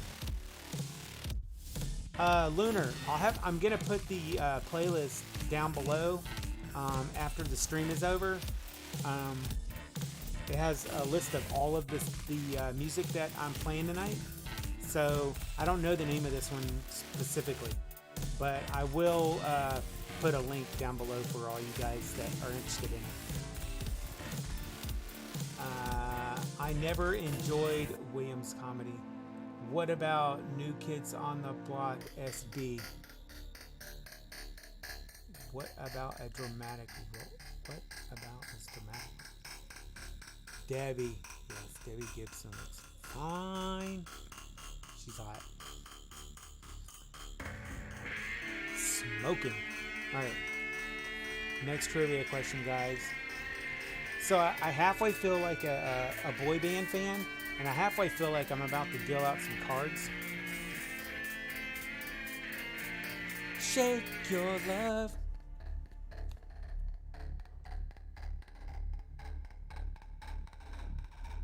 Next question. Are y'all ready for our next trivia question? All right, guys. We're gonna do a new trivia question. Ow. There's New Kids on the Block and BSB combined tour. Yeah. I don't know about that. I haven't seen them on tour together. Backstreet Boys, I like them. You should do a video about your favorite retro wave inspired films. Oh, that's a cool one. Yeah. Like newer stuff, right? Like Drive. Oh, Drive is cinematically, Drive and what is it? 2149. Those two movies are probably the most beautiful scenic movies I've seen in a while. First concert for me was Bon Jovi and I think maybe Warrant. Oh yeah. So I didn't really listen to rock music growing up so much. I did really like rock music, but it took a stance behind like rap and hip hop for me. I mean, my thing was rap and hip hop. Like I was listening to like Will Smith and the Beastie Boys and Run DMC and LL Cool J. That is mainly what I listen to. But nowadays, I'm very diverse in the music that I like and that I listen to. And I love rock music more than ever now as an adult. But growing up, I was more into rap and hip hop and stuff like that. And pop. I liked pop. Like, I liked Madonna, and I liked Cyndi Lauper, and I liked Duran Duran and The Cure. I did like that kind of stuff, but the rock music I didn't really get into till I got older, you know, as an adult.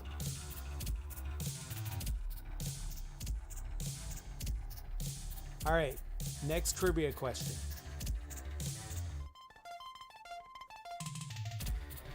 I got a list I can send you of retrowave films. Do you have a link? Drive, Only God Forgives, etc. Yeah, I mean, you're on the right like list that I'm like looking at, or I'm thinking of too. Those are all really cool. That's a really cool video idea. I like that. I like that you're coming up with those kind of ideas. Those are cool. Waits for questions. Oh crap! See, I get off. I forget what I was doing. Thank you guys for keeping me on point. Trivia question. How old was Dr. Doogie Howser in Doogie Howser MD? How old was Dr. Doogie Howser in Doogie Howser MD? Oh, gotta stretch.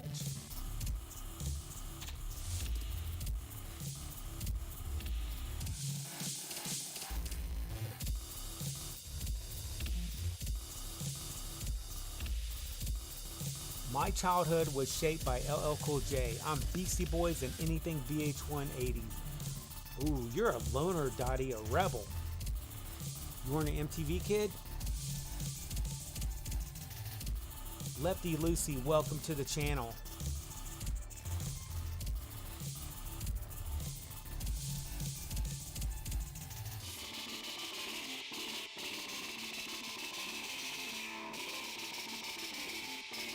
Man, nobody's guessed it right.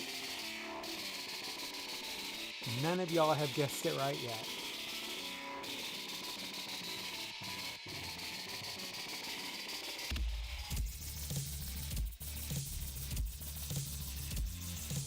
All right.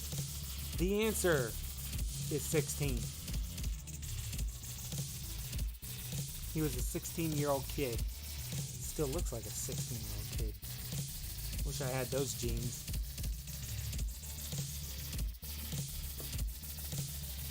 Sorry, forgot MTV before reality took over. Yeah, I know. Man.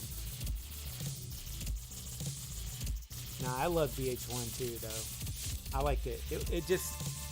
It wasn't quite as good as MTV like during that time frame, but after a while it even got better. But MTV, man, once they had Yo MTV Raps, oh man, I was hooked.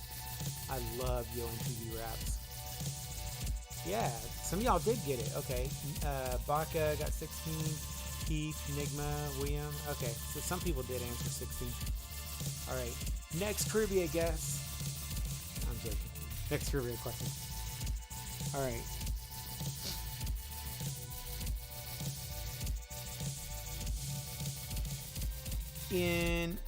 I wonder if y'all will get this one.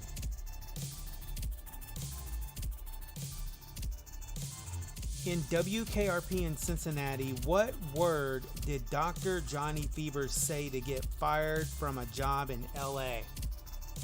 This is an early 80s TV show, WKRP in Cincinnati. Awesome show, but I don't even hardly see reruns on that show anymore. Gotta do the Ed Lover dance. Oh man, I'm not doing the Ed Lover dance.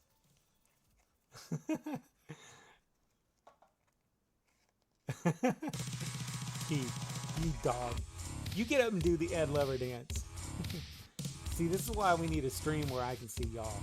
That would be cool.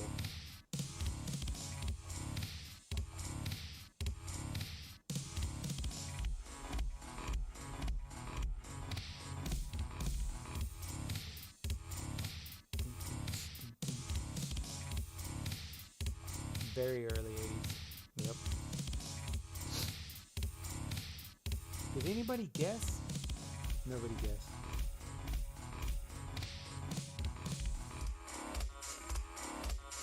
said booger on the air? Oh, a couple of y'all did guess. Abortion, hell. Dude, the hat. Yeah, man. My inner New Kids fan is coming out.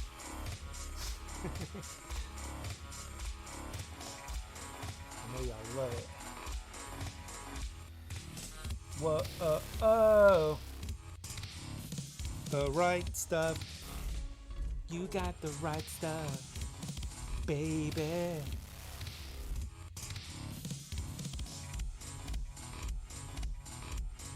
Hanging tough. Alright. Vinny was played by Max Casella, who was the voice of Crow on the Saturday morning cartoon of the same name. What in the world? Guys don't wear New Kids on the Block stuff. I'm not a guy, I'm a man.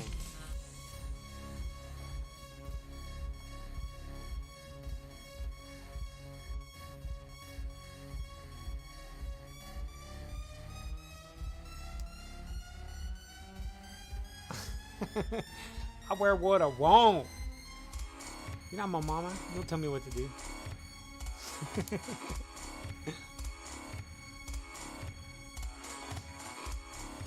Oh.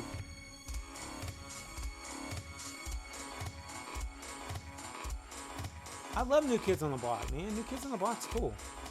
What's wrong with that?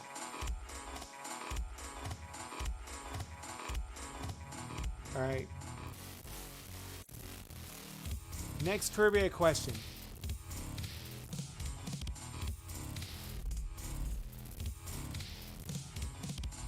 Alright.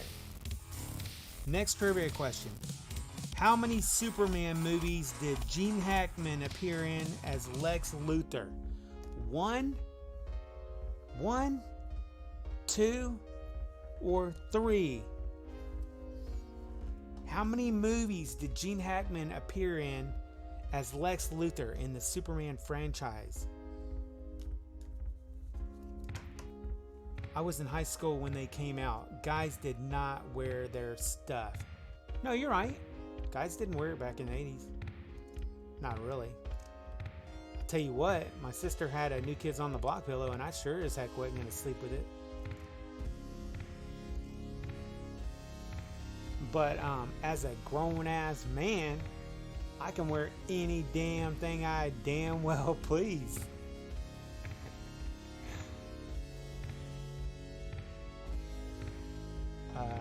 I was in high school when guys did not wear that stuff. 2, 3, 2, 3, 3, 3. The threes have it. It was 3. Hey, you know what else guys didn't wear back in the 80s? This shirt, because it wasn't created. This shirt was made in 2016. Yeah, it's got Darth Vader on it, but it wasn't created in the 80s though. And I'm wearing it.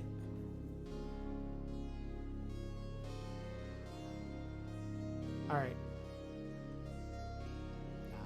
I'm just messing with you.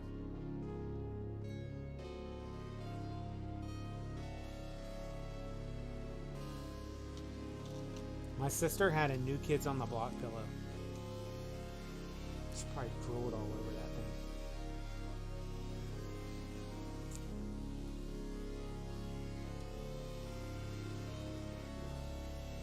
Man, this sounds like graveyard music or Undertaker music. Sounds like something the Undertaker would be wearing.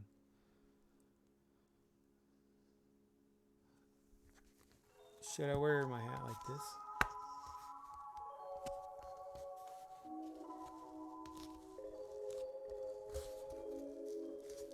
That could be kind of like Will Smith.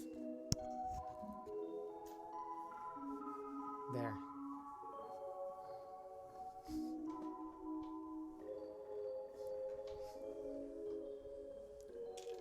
I could be Will Smith.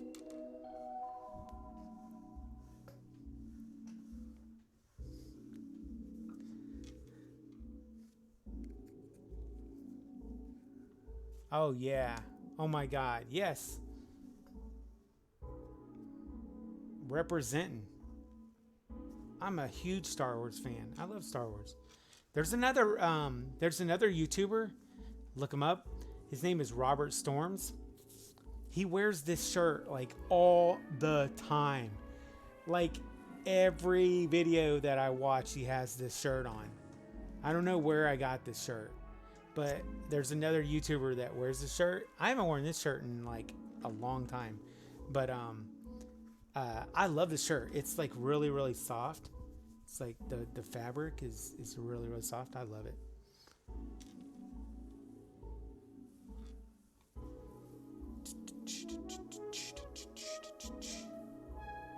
All right.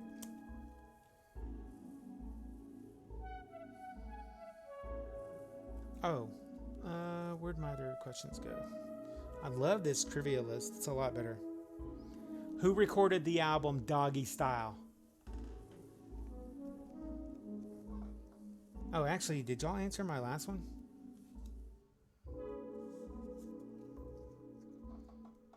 Yep, y'all did.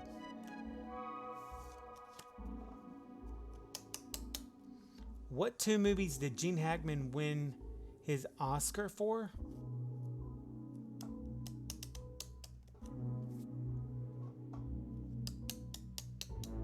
I don't know that answer or that question. John Cryer, Lenny. Oh my God, Lenny was so funny. Yeah, Snoop Doggy Dogg. Snoop Doggy Dogg. Snoop Dogg.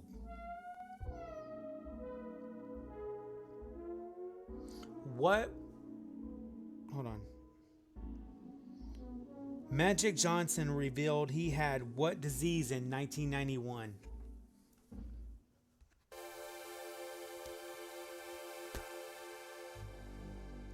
Magic Johnson revealed he had... Actually, I like it up better. I can see better. How's that? Magic Johnson revealed he had what disease in 1991?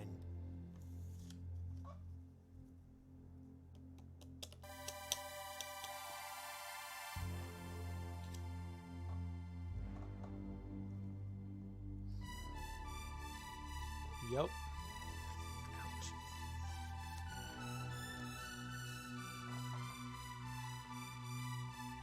Yep, y'all got it right. HIV, AIDS, same thing. Same difference. I like that one. That was a good question. I like Magic Johnson growing up. Him and Larry Bird, man, they used to go back and forth. I'm a huge Star Wars, Harry Potter, and Lord of the Rings fan. I like all 3 of those a lot. Lonnie Anderson, she was awesome. She was hot, man. I loved Lonnie Anderson growing up. And she was with Burt Reynolds. Snoop Lion. Yeah, I know. Snoop Lion. Star Wars, Harry Potter, and Lord of the Rings. Of those 3, I'm a Star Wars, a Harry Potter, and a Lord of the Rings fan. That's probably in that order. I love the Harry Potter series. I read it like 10 years ago, maybe, no, more than that. Probably like 12, 13 years ago. And, I mean, I was an adult, but it was just very well written. And what's really cool about the Harry Potter series, some of you guys might not know, is the level goes up with the series. So as Harry gets older, so does the writing. The writing grows with the series, so it gets more advanced the further along you get. Really, really good series. Do you like the cast for the new Saved by the Bell reboot? I don't really have an opinion about it right now. I haven't seen a whole lot of their work except for the originals that are coming back. I mean, you know, Jesse coming back and Slater coming back. I'm real interested to see Zach, and I want to see what is going to be Zach's son. Zach's son is going to be going to the school along with AC Slater's son. So you're going to have that camaraderie, or you know how AC and Zach kind of butted heads a lot, even though they were good friends, but they always butt heads. You're going to see that again. So I think those are going to be some good aspects of the show. I'm really, really excited for the show, though. I want to see this new Saved by the Bell series. So I've seen pictures of the people that are going to be playing the parts. I'm not totally opposed with it. It is a little forward-leaning or liberal-leaning that a lot of people aren't going to like. I'm going to give it a chance. I say that all the time about a lot of stuff that I watch. I will talk about what I don't and do like about stuff, but I will not dismiss something without seeing it. So I'm going to wait till I watch it and make my final decision after I've gotten to see it. Like Thundercats Roar. Like I saw the preview, you know, the preview for that show, and I was immediately in uproar, hated it, didn't like it. I think seeing a trailer can give you a really good idea of what something is going to be like. But when you don't have anything to go by except for maybe pictures or whatever, it's a lot harder. Although Thundercats Roar was pretty easy to dismiss and to dog on, because even the pictures of what the characters were going to look like Steven's Universe, which is dumb as hell. Anyway, sorry to go on a tangent. Guys, he is one of the protectors of 80s culture, good and bad. Cut him some slack. Yeah, I protect 80s culture. I can protect myself though, or defend myself. I'm gonna like what I like, and you know, people might or might not agree with my opinion. That's good, because if everybody agrees with your opinion, then it's not really an opinion. You're just, everybody is on the same side of it. You know, it's good when you have contrast, because then you get to understand different sides of things. But yeah, Lunar, I mean, yeah, I think that people do kind of give me a hard time sometimes on my my stance.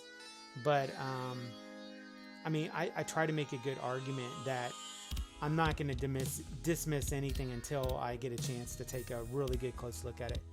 I refuse to watch that Thundercats monstrosity. I watched the first one. I've only seen one episode. I hated it. I did not like what it stood for. I didn't like the way they presented it. I didn't think they paid homage to the original material very well at all.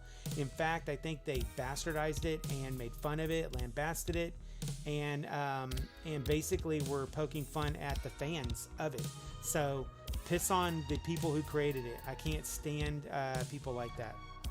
My writing partner got your joke way before I did. I believe that TCR Abomination is canceled. I hope so. I hope so. That's just how much I've been following it. I haven't. After I watched that one episode, I dropped it. L. Ron Hubbard.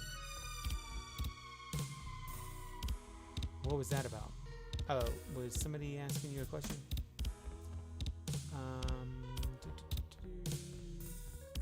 Saved by the Bell original was great. It was phenomenal. It was so good for a 90s show. A lot of people use that as a litmus of what the 90s was like, and of course it wasn't, but it was very good at troping what the 90s was like, and I think that, you know, it does a good job of that.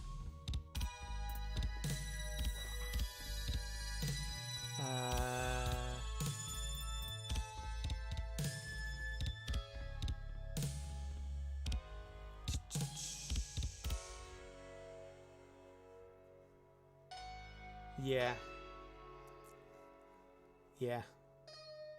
Man, this music's kind of slow. I wish I could figure out a way to switch the music a little bit. All right, I'm going to take my logo off the screen. I just wanted you guys to get to see it and see that we look exactly alike. Almost. My sunglasses are a little different, but I actually have a pair of sunglasses that look like that, but I can't find them. I don't know what I did with them. I need to get some more. Anyway. 1, 2, All right, he's gone. 1, All right. 2, So where was I? I knew I had another trivia question I was going to ask. 1, 2, 1, Oh yeah, I didn't like any on there. 1, 2, 3, funk. What actor played Uncle Buck in the movie of the same name? What actor played Uncle Buck in the movie of the same name?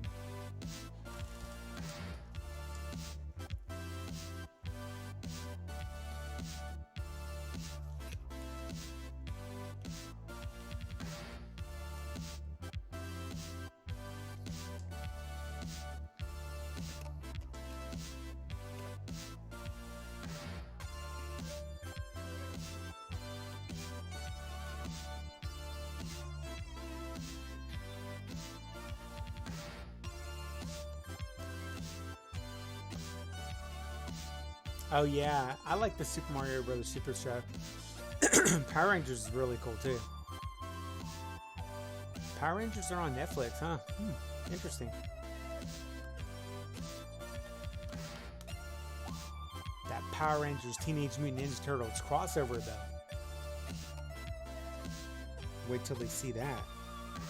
1, 2, 1, 2. Another trivia question. What Detroit Lions running back is known for leaving the NFL saying, my desire is to exit the game is greater than my desire to remain in it. I butchered that one. Detroit Lions player who said that. My desire to leave the game is greater than my desire to stay in it. 1, 2, 3. Or remain in it. And John Candy was the right answer on that last one. You should only drink obscure discontinued 80s drinks. I don't know, man. I'm going to send you my P.O. box and you can mail it all to me. That stuff's hard to come by. Give me some Ecto Coolers. I'll be cool. I could drink Kool-Aid all day, I guess. Purple and orange and red. They're all named after colors.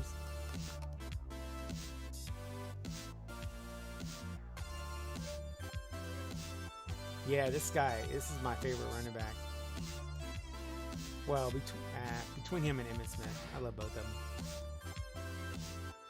Yep, Barry Sanders is the answer. Okay, next question. Who played the title character on Murphy Brown? Who played Murphy Brown?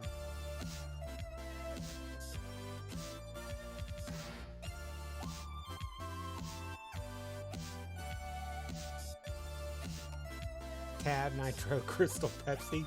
All right, man. Send me some Tab, Nitro, and Crystal Pepsi. And and send me some of that 85 New Coke as well while you're at it. Blue raspberry is the best Kool-Aid. I drink a lot of grape. Candice Bergen, very good. Candace Cameron, not so good. Candace Cameron was on Full House. I'm sorry. And Growing Pain. Or no, was it Growing Pain? No. Crap, what else was she on?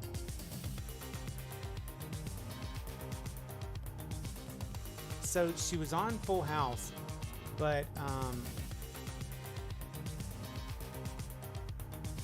she made guest appearances on Growing Pains.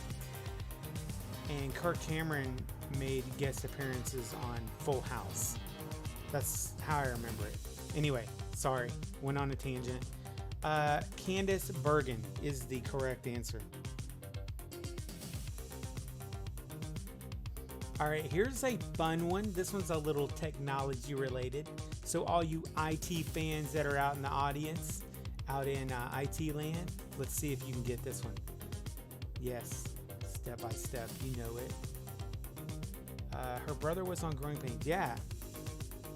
She came in. Yep. Okay. What email service was acquired by Microsoft in 1997?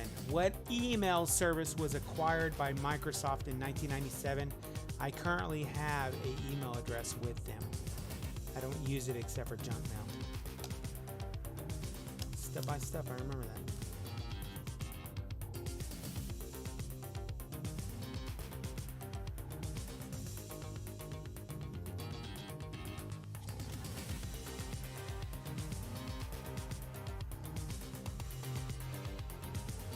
Nope. Sorry, Lefty.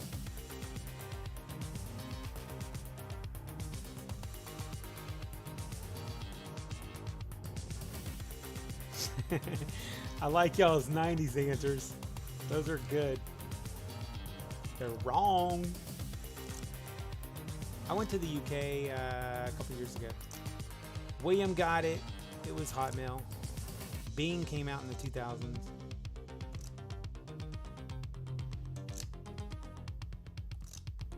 Hotmail.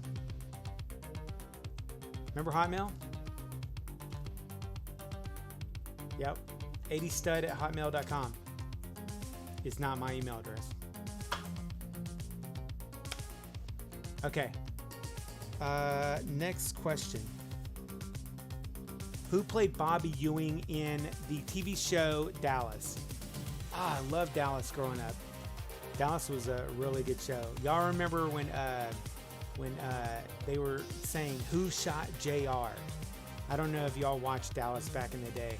Whenever JR they had the episode where he got shot, and then for like mid-season, or it might have been the end of the season and leading into the next season, it was all over the news. It was all over the newspapers. It was in magazines. It was on People. I think Time magazine even had it on the cover. It was so cool. All right, the answer is on the board. It was Joanna's answer, Patrick Duffy. Good call. Yeah, Patrick Duffy.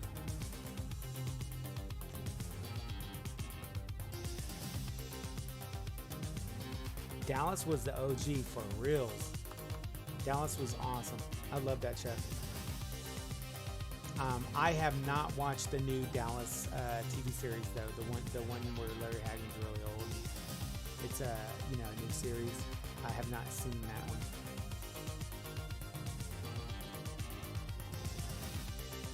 Yeah, my mom had a big crush on Patrick Duffy as well. Him and Lee Horseman. I think his name was Lee Horseman. Dang it, I'm trying to think of the name of Matt Houston. Lee Horsley or something like that. Or no, Lee Horsley's what's his name? I can't think of the guy's name. The guy who played Matt Houston, whoever that was. My mom had a crush on him too. Falcon Crest had the better theme song. What? No way. No way. You must have been a huge Falcon Crest fan. I love the Dallas theme song. Dun, dun, dun, dun, dun, dun, dun, dun, dun, dun, dun, dun, dun, dun, dun. Dallas had an awesome theme song. I think it is Candy. Now I have to go Google it.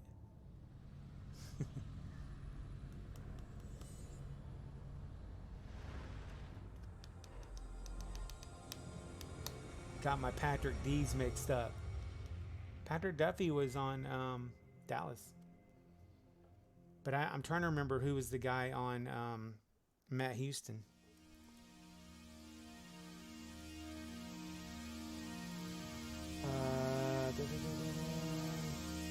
What city does The Simpsons take place in? What city? A lot of y'all should guess this one. The Simpsons. In its 35th season. It's older than half the people who watch my channel. a TV show still going on is older than half the people who watch my channel. The average age of the people who watch my channel are 28 to 45.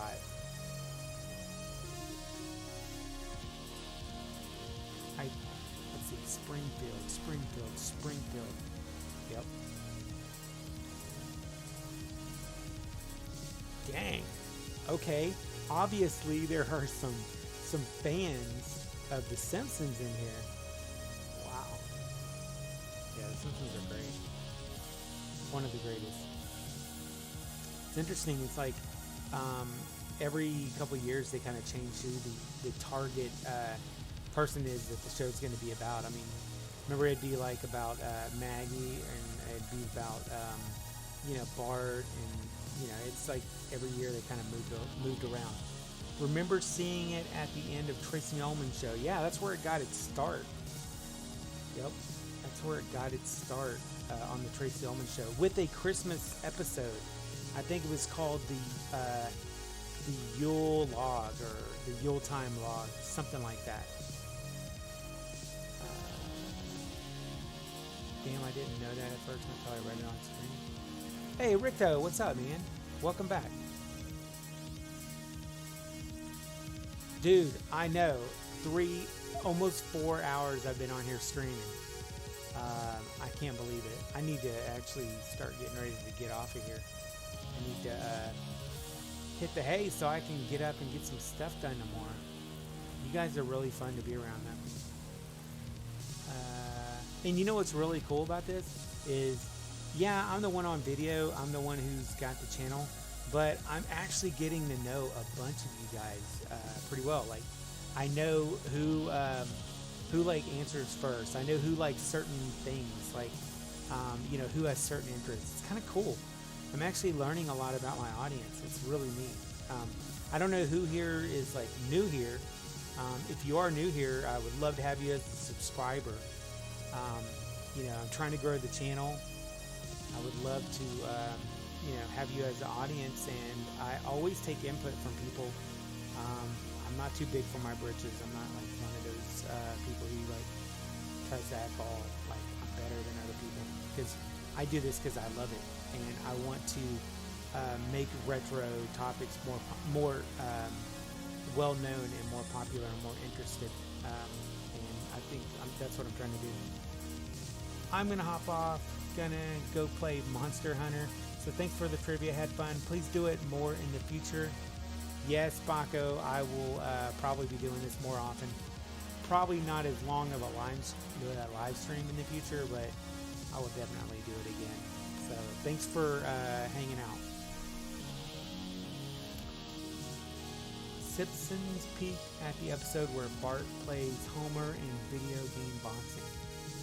I didn't know that. I subscribe for the theme song compilations. This is the first time I've watched a live video. Theme song compilations. Is that for the 80s and 90s cartoon intros? Is that what you're talking about?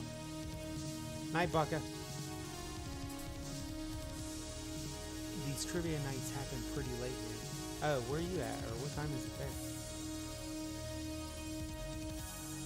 Man, it's like the later I stay on, the more people are watching. It's weird. It's like kind of late, but I guess in over on the East Coast and the West Coast, you got two way different time zones. So maybe a lot of the West Coasters are watching right now. Oh, okay. Yeah, Keith. And yeah, I probably hooked a lot of y'all on the channel from those 80s and 90s cartoon intros. That's cool though. I mean, hey, at least you get to see in person the guy who spent weeks on weeks of doing research and trying to put all that stuff together. Man, that was a very, very difficult thing to do. I don't think enough people realize just how long it took me and how hard it was to put together all those intros. Painstakingly spent so much time trying to make sure I had them all. And undoubtedly, I think there's like one or two, there might be even more that I missed, but not very easily was any missed. Some of them are copyright, sucks because I keep having to remove videos, but it is what it is. Or removing intros off of the videos.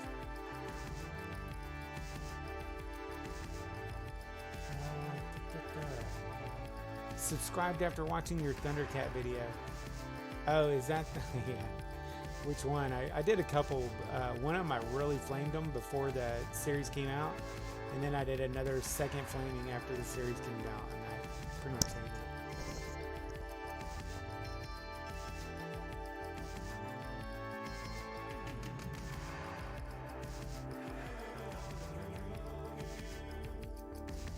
Cartoon trivia vids recently. Interesting. Yeah, Bionic 6. That was, a lot of people get on me about that one. They're all like, where's the Bionic 6 one? Where's the Bionic 6 one? And as many people have mentioned in the comments that, yeah, it was copyright and he had to remove it. And you know what bothers me is it's the cartoon intros that I had to remove, that they're all over YouTube, that they didn't have to remove them, but I had to remove them out of my video. I got copyright strikes for like Teenage Mutant Ninja Turtles and Thundercats and I think the Smurfs, at least one of the Smurf shows, and other people didn't have to remove those videos or remove those intros, but I had to remove them out of my my video, which sucks because that, for another thing, a lot of people get on my channel and start flaming that you're missing all these cartoons, and there are other places on YouTube where they don't understand that it's not my fault. I had to remove them, and I can't help that YouTube hasn't caught the other people that are that have them on there, and it's not copyright for them. But it is what it is. I mean, I'm just glad that I was even able to keep probably about 96 or 7%, but it is what it is.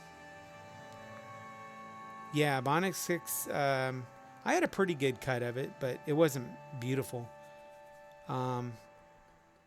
There's a few of them that I have that weren't really that great, and I just did the best I could. I started teaching my kids about D&D. Well, I'm trying for a while, but they just now got interested in it. Have they watched Stranger Things? Because Stranger Things has brought on a huge resurgence of people interested in D&D. I play D&D. I like D&D. I have a friend of mine who's from, well, actually, I think he's from Houston. He's restarting up a D&D group here, and I'm going to be in it. I think in the next couple weeks, he's probably going to be starting it up. Once we get things going along, maybe I'll hook the stream up to it, and y'all can make fun of me playing D&D. I don't know. We'll see. Aspirations, goals. I'm not Critical Role. I did go to a Critical Role show not too long ago, though. So, Joanna, if you're really into D&D, have those guys watch Critical Role. They might like it. These guys are out of Austin. Or no, they're not out of Austin. I forgot where they are. No, they might be out of California. But I went to Austin to go watch them. Stranger Things, yeah. That is what hooked a lot of people. I love D&D monster manuals. Mother wouldn't allow me to play as a kid, though. I'm in the same boat, Lunar. My mom would not let me play it as a kid. I did play it as a kid, but my mom wouldn't let me, and I had to go over to a friend's house to play it.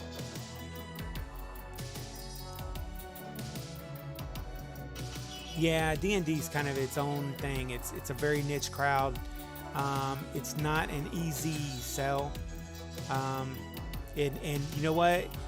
Some people will say, oh, it's creative types that like it. Bull crap.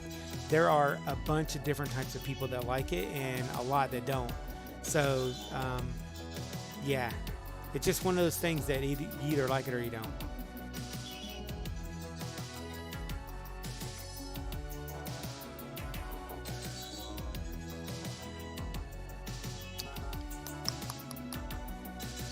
Ulysses 31. I think I might have that one in there. I can't remember if that one got taken out. I think I have that one in there now. Did you watch the Totally Rad show? No. What is that? You got me curious. You piqued my curiosity. I'm going to look it up. Because that sounds like something that I should know about. What? What is that? It's a TV show?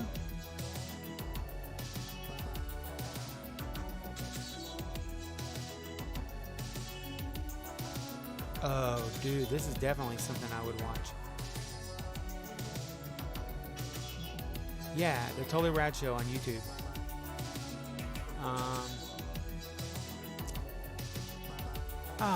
In the final TRS of all time, we award the Uber Raddies. Oh, are they not doing the show anymore? Well, that sucks. Got me excited over the show. I thought it was currently going on. I guess not. Looks interesting though. Anyway, I had an edgy older cousin who let me look through the monster manuals. I traced the imaginative creatures for hours. Yeah, I remember the monster manuals. It was a web show that reviewed pop culture stuff. Yeah, it looks like it ended. I never even heard of it. Never even heard of that show. Wow. I might go check it out, though. I have it up over here right now.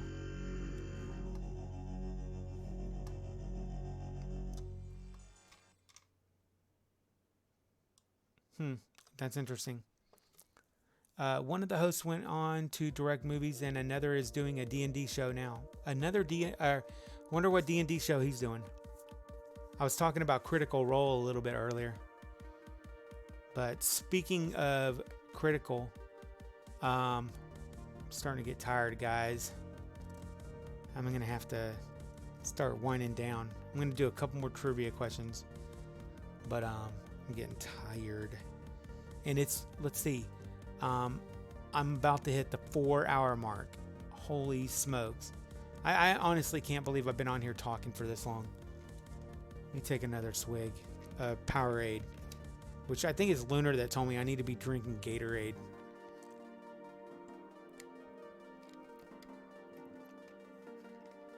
Ugh, I needed that. I've been trying to drink a lot of Powerade, keep my electrolytes up. I haven't been doing a whole lot of moving around except for working around the house. But yeah, I need to get back in shape. Get back to my fighting weight.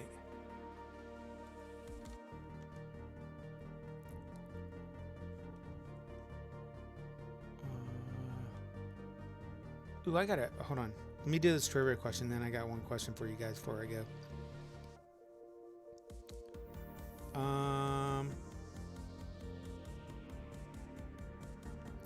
Who did the American ice hockey team beat in the 1980 Miracle on Ice?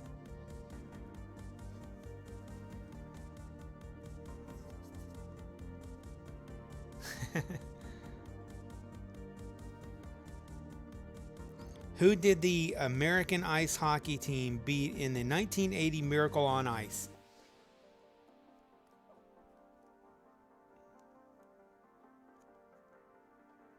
Has my viewership increased? Yeah, yeah, it's gone up. Oh, Ricto. Man, thank you very much. I appreciate that. Looky. Ricto donated $2 through Super Chat. It will definitely go back into the channel. Thank you very much. I appreciate it. That was very kind of you.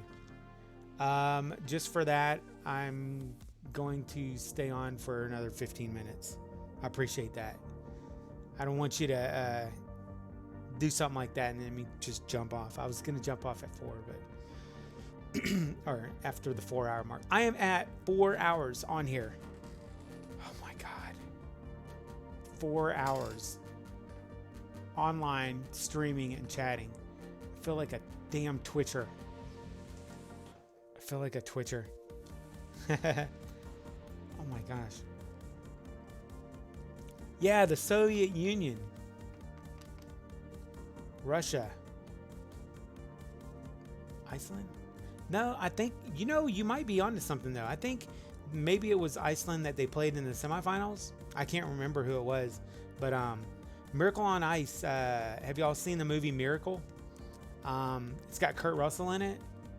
Man, you are a beaster. Man, I'm really surprised that I've been on here for 4 hours. No kidding. No joke. I mean, I'm having a really fun time. I'm getting to know you guys really, really well. Robo Twitch. Oh, man.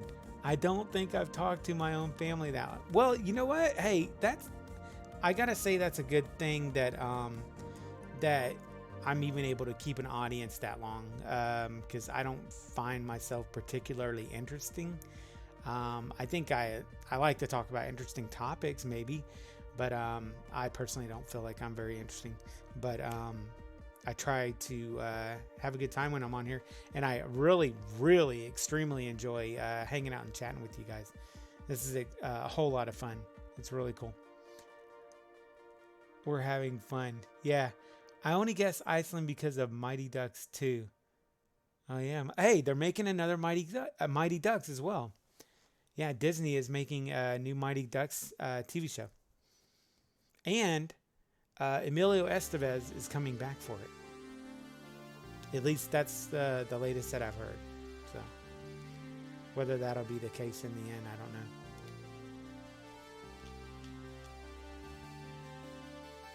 Oh. I want to see if there's any other good trivia questions that are on this one. Totally rad. I'm going to go ahead and subscribe to that channel. Didn't have a lot of subscribers, but it does look like a pretty, like they talk about some cool stuff. So I will subscribe to that and take a look at it later.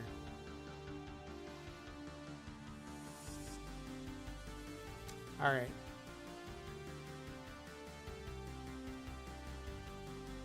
Nope, don't like those questions. Yeah, thank you guys. I'm having a great time. Who are the furry inhabitants of the forest moon of Endor in Return of the Jedi?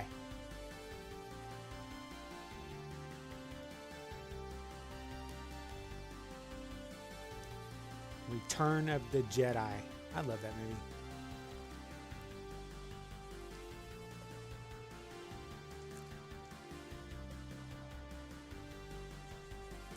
I want to get to learning a lot more about the streaming stuff. That way I can put on some different types of music and stuff, because to kind of segment or supplement the trivia, there's a couple other neat little things that I'd like to do that it's still trivia related, but like I don't know if y'all heard of chip tunes, but it's kind of like 8-bit music, and it would be fun to do like chip tune trivia as well, kind of in addition. Ewoks, you actually have a pro look setup of your streams. There's a laid back, inviting retro party atmosphere. Oh yeah, thank you. Yeah, I try to make it look that way.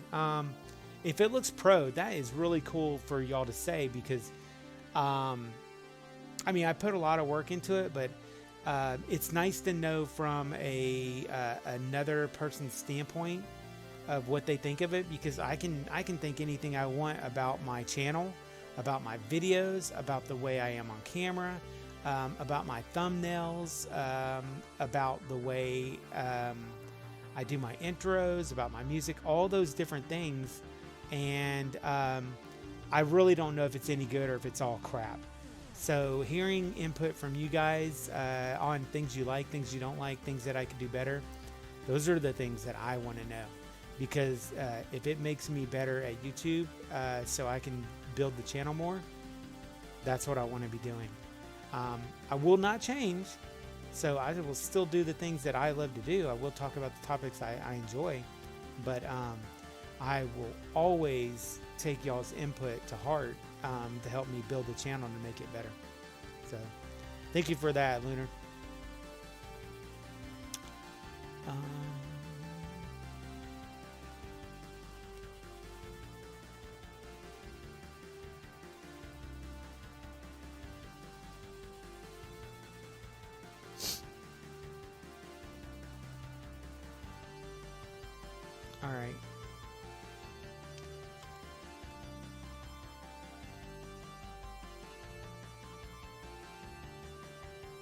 don't like that question either. Okay, what TV show from the 1980s popularized the t-shirt under a dress jacket fashion style for men? What do they call it, a blazer? Like, so wearing the t-shirt under a blazer, which I wish they would bring that back. I love that style. I would never wear that style, but I get a kick out of it. It would be really cool. Yeah.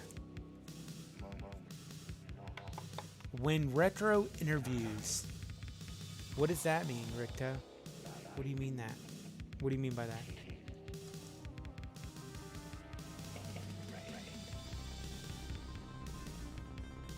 Can you hear the fight music in the background? That's really cool. I should turn the music up a little bit. I think it's a little low.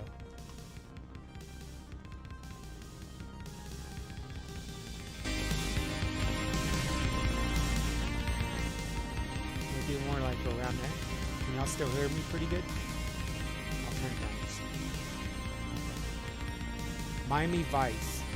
I still rock that style. Oh, that's cool. So do you wear like a neon pink and a baby blue? Because those are my my channel colors. Crockett and Tubbs, baby. It's one of the only 7 TV shows whose theme songs have reached #1 on the music charts. Yeah, that song is extremely popular. The Don Johnson style. When will you interview creators about their content from the 80s? When will you interview creators about their content from the 80s?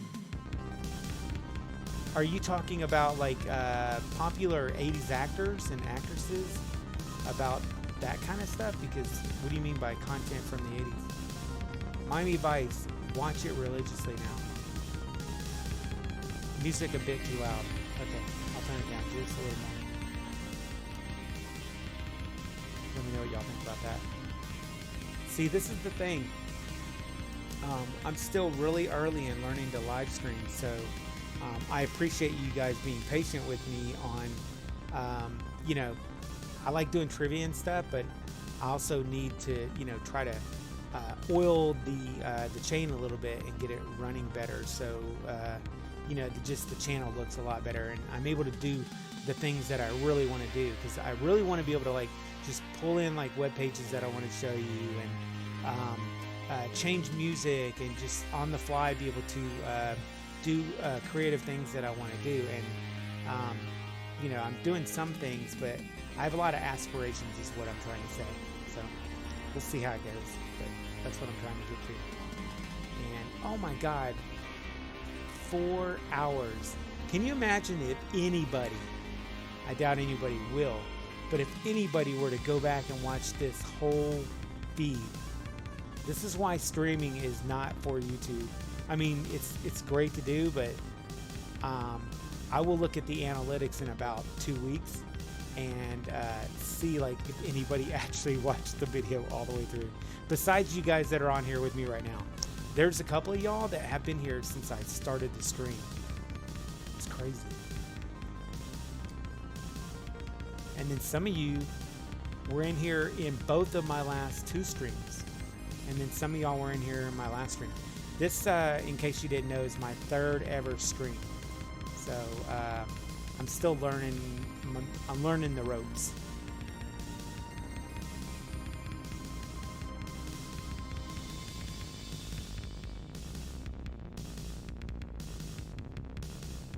Yeah, I didn't.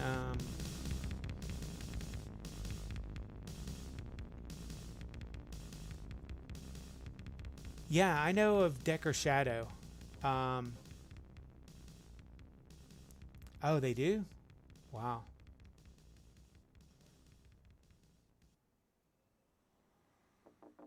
Okay.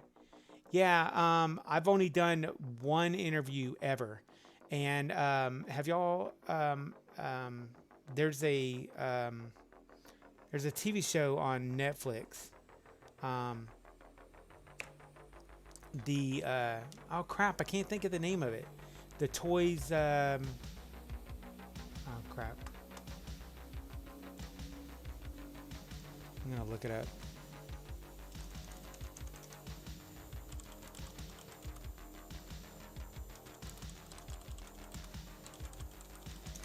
can't think of the Toys That Made Us. I don't know why I couldn't think of it. Anyway, the Toys That Made Us, the guy who created that, Brian, I can't think of his last name, Volkweiss, Brian Volkweiss, that's it. He created that show, and I actually talked to him in email some, so I kind of know him. But he also has The Movies That Made Us. It's another show on Netflix. Anyway, I did an interview with him probably about a year ago. And yeah, I don't know why I couldn't think of it. I think it's because I'm tired. I've been on here streaming for 4 hours, and it's my bedtime. So I'm going to go to bed here shortly. But yeah, The Toys That Made Us. That guy. Oh my gosh. Oh, Michelle, are you taking off?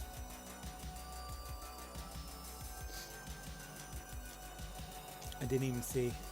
Oh, I have to work in the morning and have to go, but plan to come back in the future. This was a lot of fun. Yes, Michelle, it was fun. Thanks for hanging out. Very cool. Yeah, so there's a lot of things that I would like to do in the future. I'll tell you, number one on my list, if you guys can make it happen, I want to interview Mr. T. That, to me, would be the pinnacle of my life on YouTube, is to be able to do interview with Mr. T. That, for me, would be, oh man, awesome. Yes, thankfully work from home. All right, we'll get some good sleep, and we will see you later. Talk to you later. And thanks for coming in and joining us and hanging out. Hey, James. Holy crap, James is on here. James E.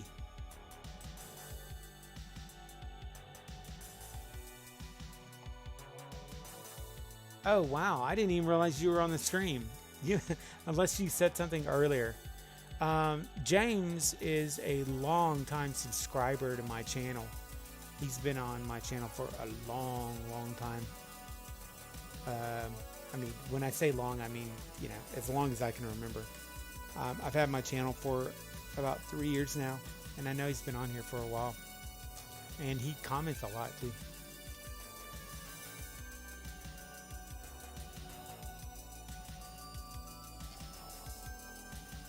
Nice goal. Let's make that happen. Yeah, make this happen. That would be cool, right? I would love to, you know, get him over to the house or go visit him, and, you know, it'd be really, really cool. All right, Holly. Yep, I'm about to cut it out too. Reach out to Mr. T with a sincere and concise video message. That's what I should do. I think something like that would be what it would take to get him on here, especially if it was genuine. And I could definitely do that, because this guy is just, he's a role model that I've grown up loving. He's one of my favorite people in the world.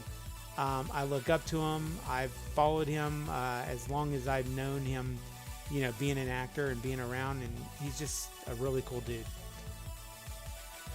And he did have a YouTube channel, but he kind of quit doing it. I wish he would have kept it going. Would have been neat. Anyway. Alright, I think it's about time that I wrap this up, guys. I've had a good time. Throw that back on there real quick. So there's my new logo. Hopefully you guys like it. And I hope and plan to try to implement it more in the future into the channel, because like I said, I would love to make some hats and some shirts and, you know, do some stuff like that. I think it'd be cool.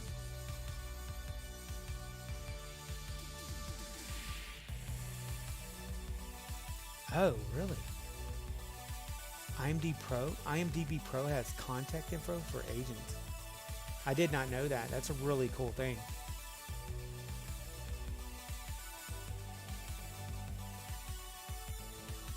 Yeah. Yeah, I should promote that, or you know, at least mention that. That would be cool for I honestly, I would probably have to meet him twice, because I don't know if I can actually do an interview with him the first time I met him. That's how I feel about him. I mean, he's like you know how everybody has somebody that they look up to and that they are in awe of, and that's my guy, man. He's that guy for me. I don't know. I love Mr. T. Yeah, that would be really cool. All right, ladies and gentlemen, it is, according to my clock, almost 2 in the morning here in the Central Time Zone. Joanna, it was really fun hanging out with you. Lunar, Ricto, Keith, William, Michelle. Who else we got on here? A ton of you. I mean, there's still 16 people watching. Enigma.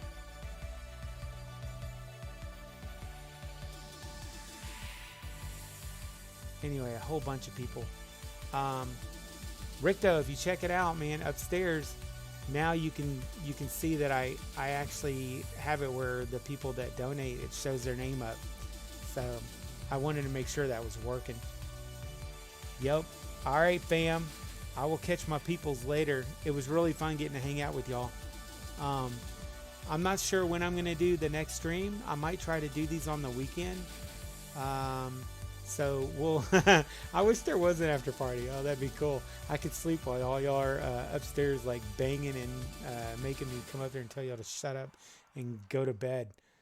Yeah, that'd be fun. Anyway, nah. All right, I will catch you guys later. It was really fun. I will catch you guys on the flip side. And listen, guys, you got to remember, if it ain't retro, it ain't worth watching.